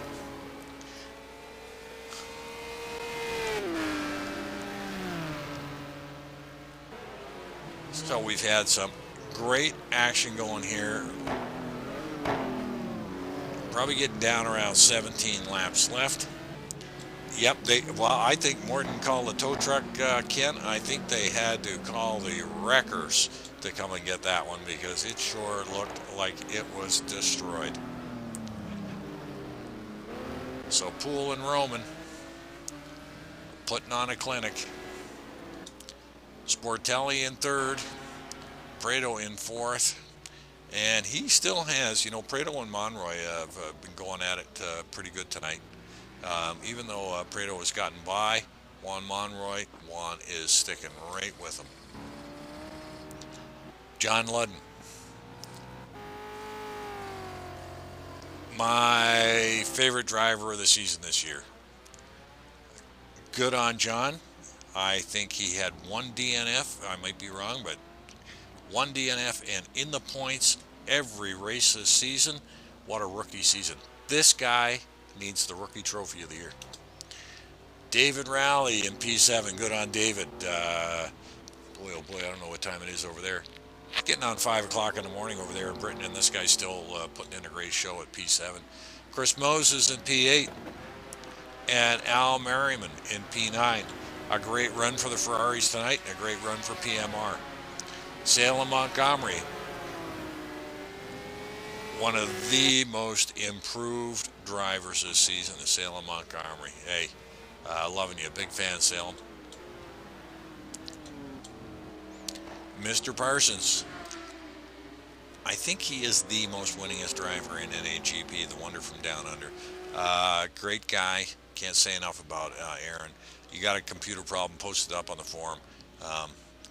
If he can't fix it or he can't recommend something, then nobody can. And always willing to help out too. Ryan Schleif. Don't know a lot about Ryan, but Ryan has, boy, he has shown some really, really good speed there in that Wyra Zonda. So look forward to seeing more of Ryan next season. John McIntyre. Great competitor out there. He's always in it. He's always in it to the finish too. And tonight he's running in P13. Brad Maris, our driving instructor, up to P14. All I can say is go, Brad, go. And I'm going to get off you because that's the curse tonight for you. John Houston. Love you, Johnny. You're helped us out here in the broadcast booth and doing a great job tonight in the points. Andre Cole. Got some splaining to do, Andre, about taking old Marco Conti out, but hey, you can deal with that after the race. Marty Uran in 17, Wilkerson in 18, and poor old Dan, I think he got the worst of that Andre Cole-Marco battle. Well, actually, Marco got the worst of that. Calderon in 19, Sergio always there to finish the race, and Chuck Carter as well. Good on you, Chuck, P20. And your race leader, David Pohl. And as you guys mentioned it, they are coming up to lap traffic, and this is where we got into trouble last time too. So a second between them. Okay, this is where it gets interesting.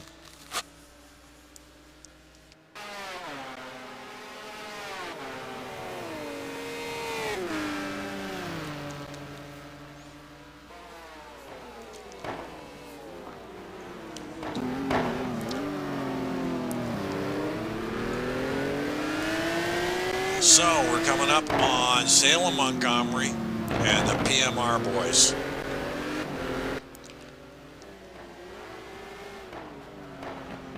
And you know what? If I got to say one thing. Here are three guys that I think should not cause any. Hey, Kenny. Folks, Kenny Rodriguez, my co-host extraordinaire, has just posted up he won't be racing for a couple of months until I get a new gaming rig. Kenny, do I have to send you down there a motherboard and a power supply? Need you here, buddy.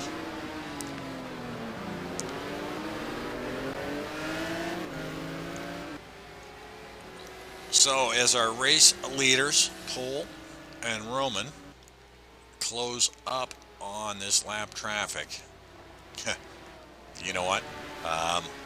Salem is right there, right on the bumper, and he is not going to want to lift. But they are all going to have to lift. They're all at the same disadvantage. On board with David Pohl.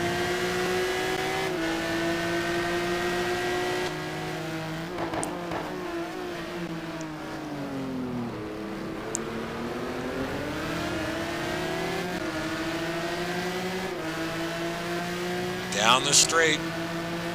Now this would be the spot where if I was Salem, I would want to tip and lift off, but no, none of them are doing it. Poole looking on the inside, and he does, and both of them. Poole and Hromin slide in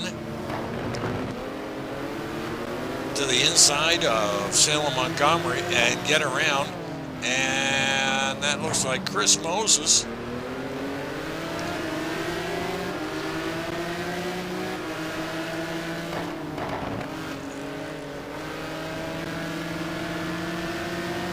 Oh, this is a tricky sector.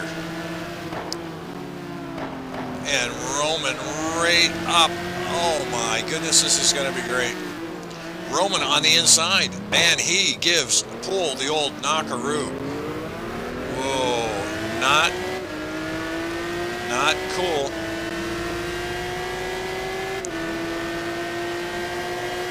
Man, oh man, I'm not so sure I like that move there.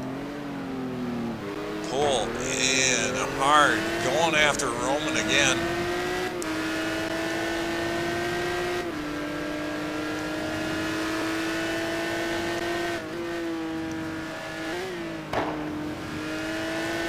Yeah, you know,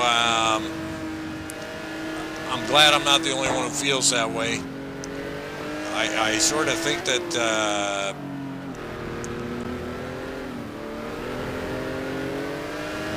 and it looks like that is throwing Poole off his game there. David, you got to settle down there and just stay at it. Wow. Well,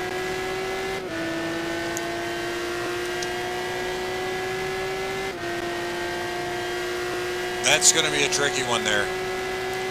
That is going to be a real tricky one. As, whoa, Chris hangs it out wide. Lets Hromin by. And now Poole has got to try and get in.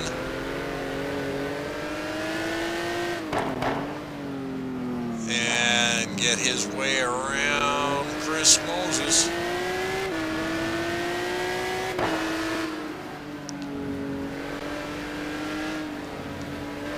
Great fast double rights.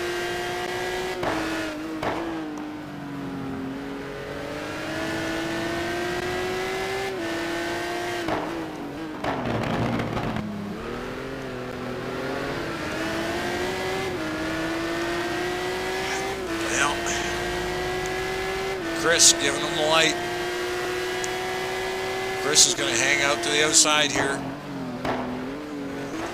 Thank you, Mr. Moses. Very well done.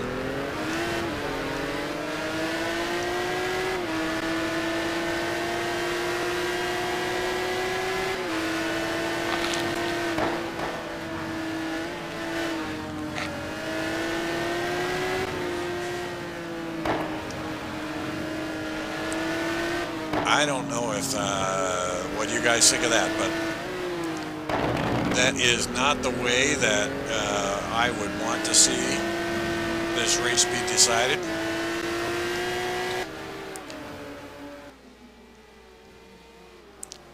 And let's just quickly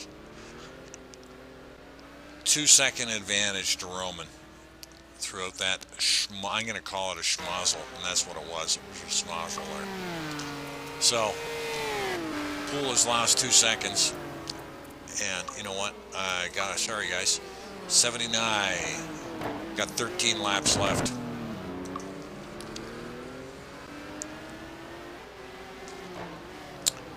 And these cars are so evenly matched. I don't know if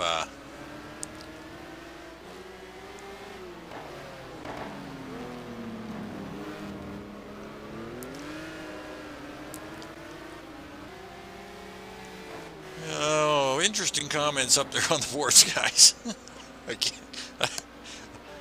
I'm sort of getting punch drunk here. Not from drinking, just from being yapping for the last 3 hours. I think we're going to have to let the CC committee. But it all might be moot. depending on the cut review. In which case, who knows who's going to win this thing? I mean, the cuts were so ferocious at in a half hour. We could end up with P4 or 5 winning this race. But time will tell. And you know, from our vantage point up here, we really aren't able to see it. So, quick little rundown. Hromin, pole. Sportelli in third. You know, and this could be the guy who wins it all if he keeps it in between the curbs. Prado in fourth. Juan Monroy in fifth. John Ludden in sixth. Rally in seven. Moses in 8, Al Merriman in 9, and Salem chasing down Big Al for that 9 spot.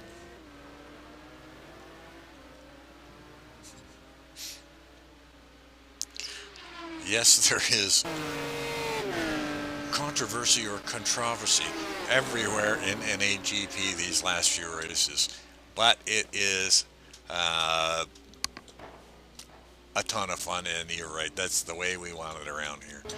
Ryan Schleif in 12, Mac in 13th, Brad Maris in 14th, John Houston in 15th, and Andre Cole in 16th. Marty Uren in 17th. Now, Andre, you're going to have some splaining to do from some of your action earlier, too. Marty in 17, Wilkerson in 18. Don't worry, Dan, you might move up a spot or two. Sergio Calderon in 19 and Chuck Carter in 20. Well, we got 20 cars left.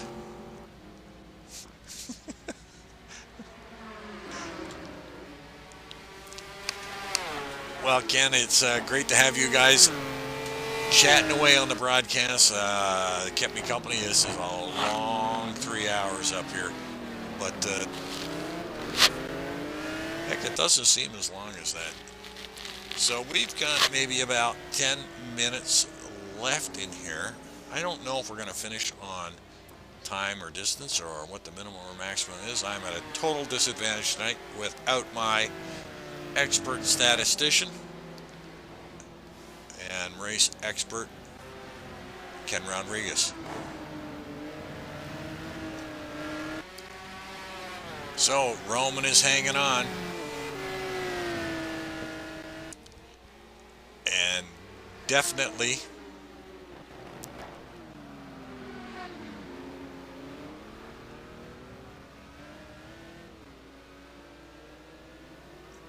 not going to ever give that spot back to him. No way, no how.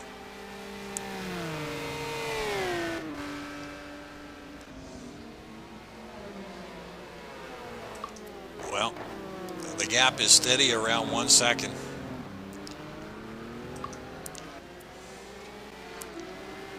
So with about 5 or so laps left,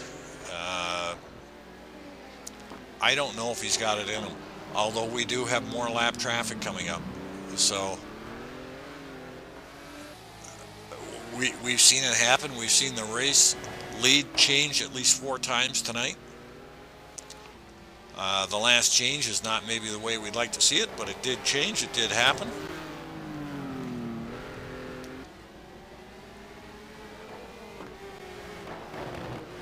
And I'm not sure it can happen again, but we've got one of the PMR boys up ahead.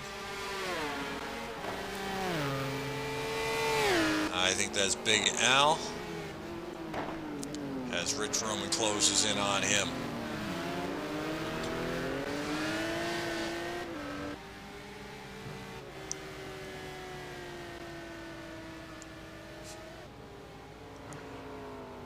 Well, I don't know if that's going to happen, guys.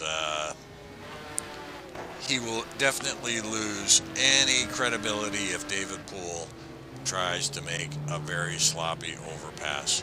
But I am sure that he is not going to be afraid to swap paint if he gets the opportunity.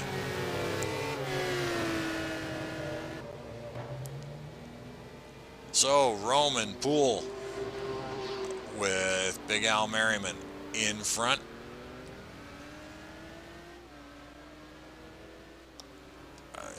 very valid point. You know, it is a good possibility he didn't know he bumped him. But CC will work all that out.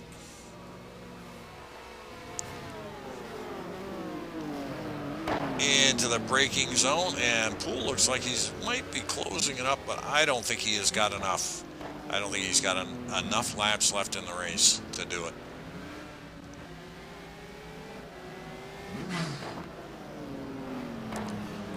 But it has got to be a distraction for Hromin coming up on this lap traffic. Having lap cars in front and a rear view mirror full of circus Maserati.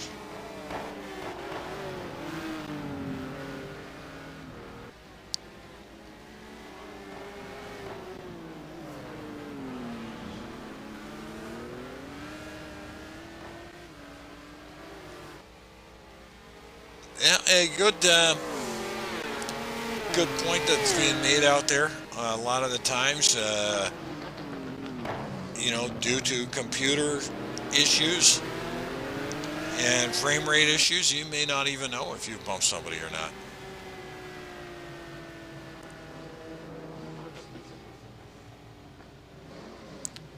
So, Hromin. Oh, and Big Al's taking it right off track. And you know what? What a gentlemanly move that is. I mean, he took it right off track to let these guys go by, knowing that exactly the situational awareness that this is for all the marbles. We must be coming right down to the end now, as they are literally standing on it. Both cars get through. Everybody's letting them through.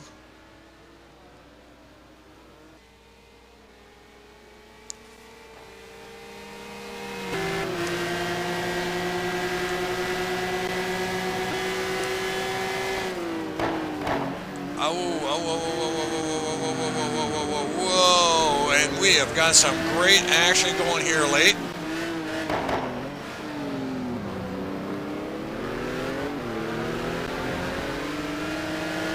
Oh man, this is unbelievable. Poole and Hromin duking it out.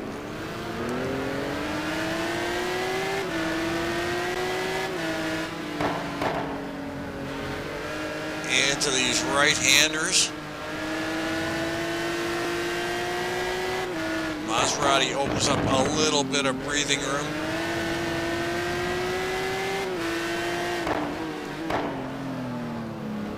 Poole, bang on that apex there.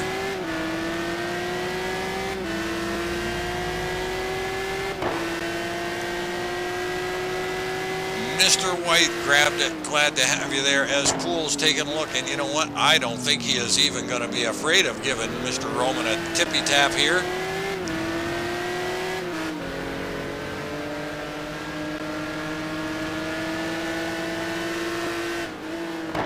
Great finishing action here late in the race as they go through the S's.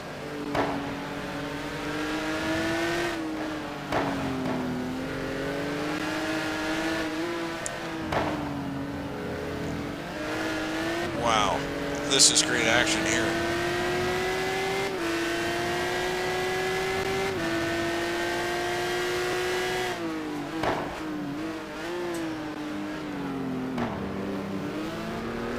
Out onto the straight. Don't think David's in tight enough.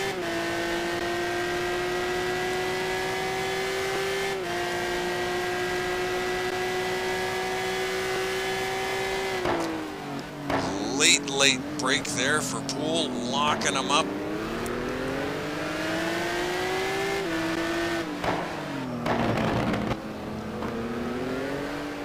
David is looking for, a little bit of a cut there, as he is trying everything he could possibly can.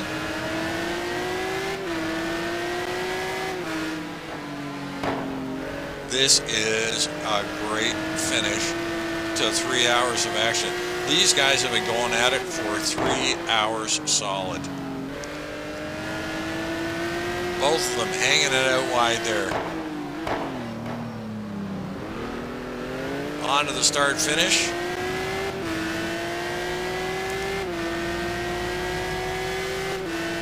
Poole looks like he's got a little bit of an advantage, and he looks to hang it in on the inside. Oh my goodness, these guys are close.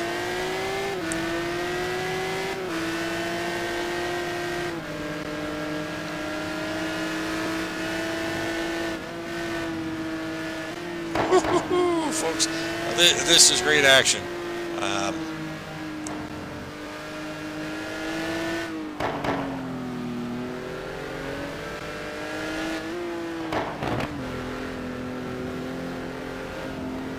Well, there's not much I can say. I can't add to this. You couldn't write this script any better. And all the drivers now literally pulling over to let these guys go through and duke it out for the finish.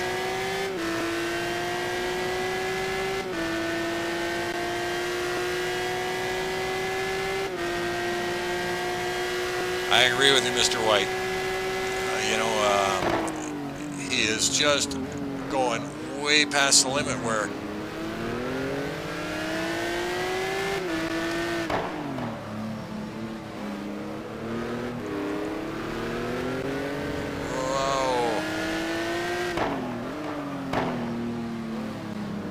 well, this is racing NHEP at its best.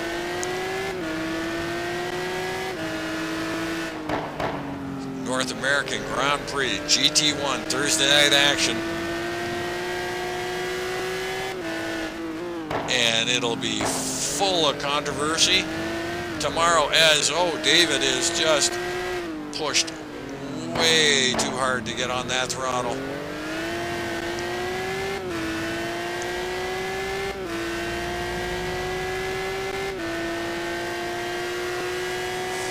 We have got to be getting into the last lap or so of this one, and boy, he is now doing the Japanese drift as Poole tries his best. But hats off to Hromin. I mean, he's doing a great job of keeping it out in front of David Poole and coming under all sorts of pressure here. So a great drive by both these guys.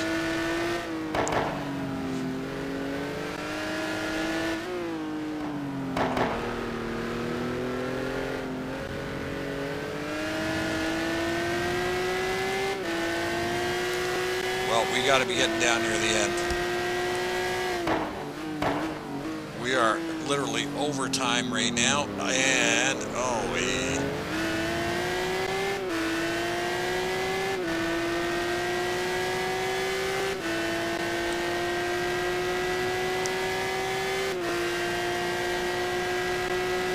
well, there you go. I just got a report that Andre Prado is slowing down. Is Andre Prado out of fuel?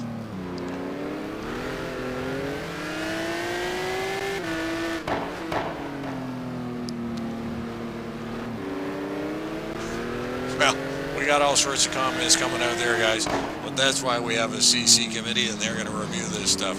So, nose to tail, Hromin, Maserati, Poole.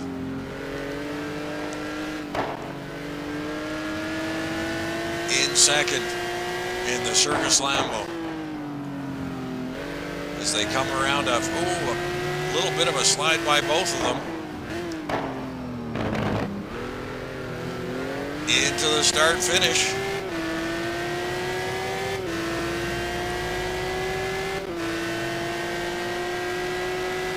And we are still racing. Poole up tight again. Whoa. Wow, that was close.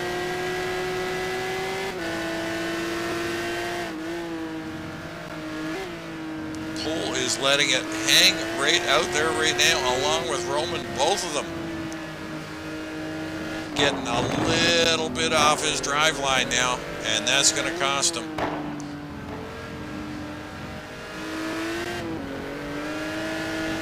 Both of them. Wow.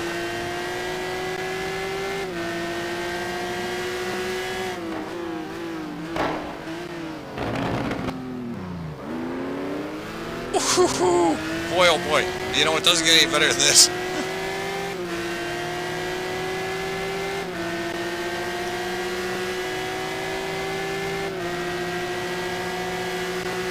Pole on the outside. Hromin on the inside. And Mr. Poole does it. He does it. Unbelievable. Can Hromin come back? Can Hromin answer?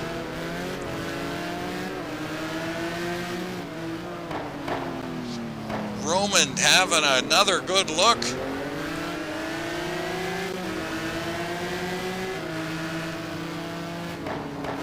I mean, this is a great finish, folks. What a way to end the season.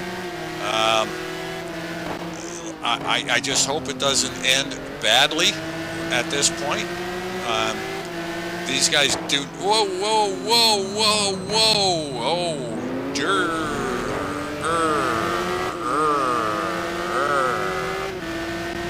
Oh, wow. Guys. Whoa, whoa, whoa. So, Hromin, Poole, Sportelli. You know what? This one is definitely got to go down up to the CC, but it may all be moot. I mean, we may all be caught out with cut violations, but we will see. Right now, we've got not really for us to say other than what a show they put on. That was absolutely unbelievable. Not sure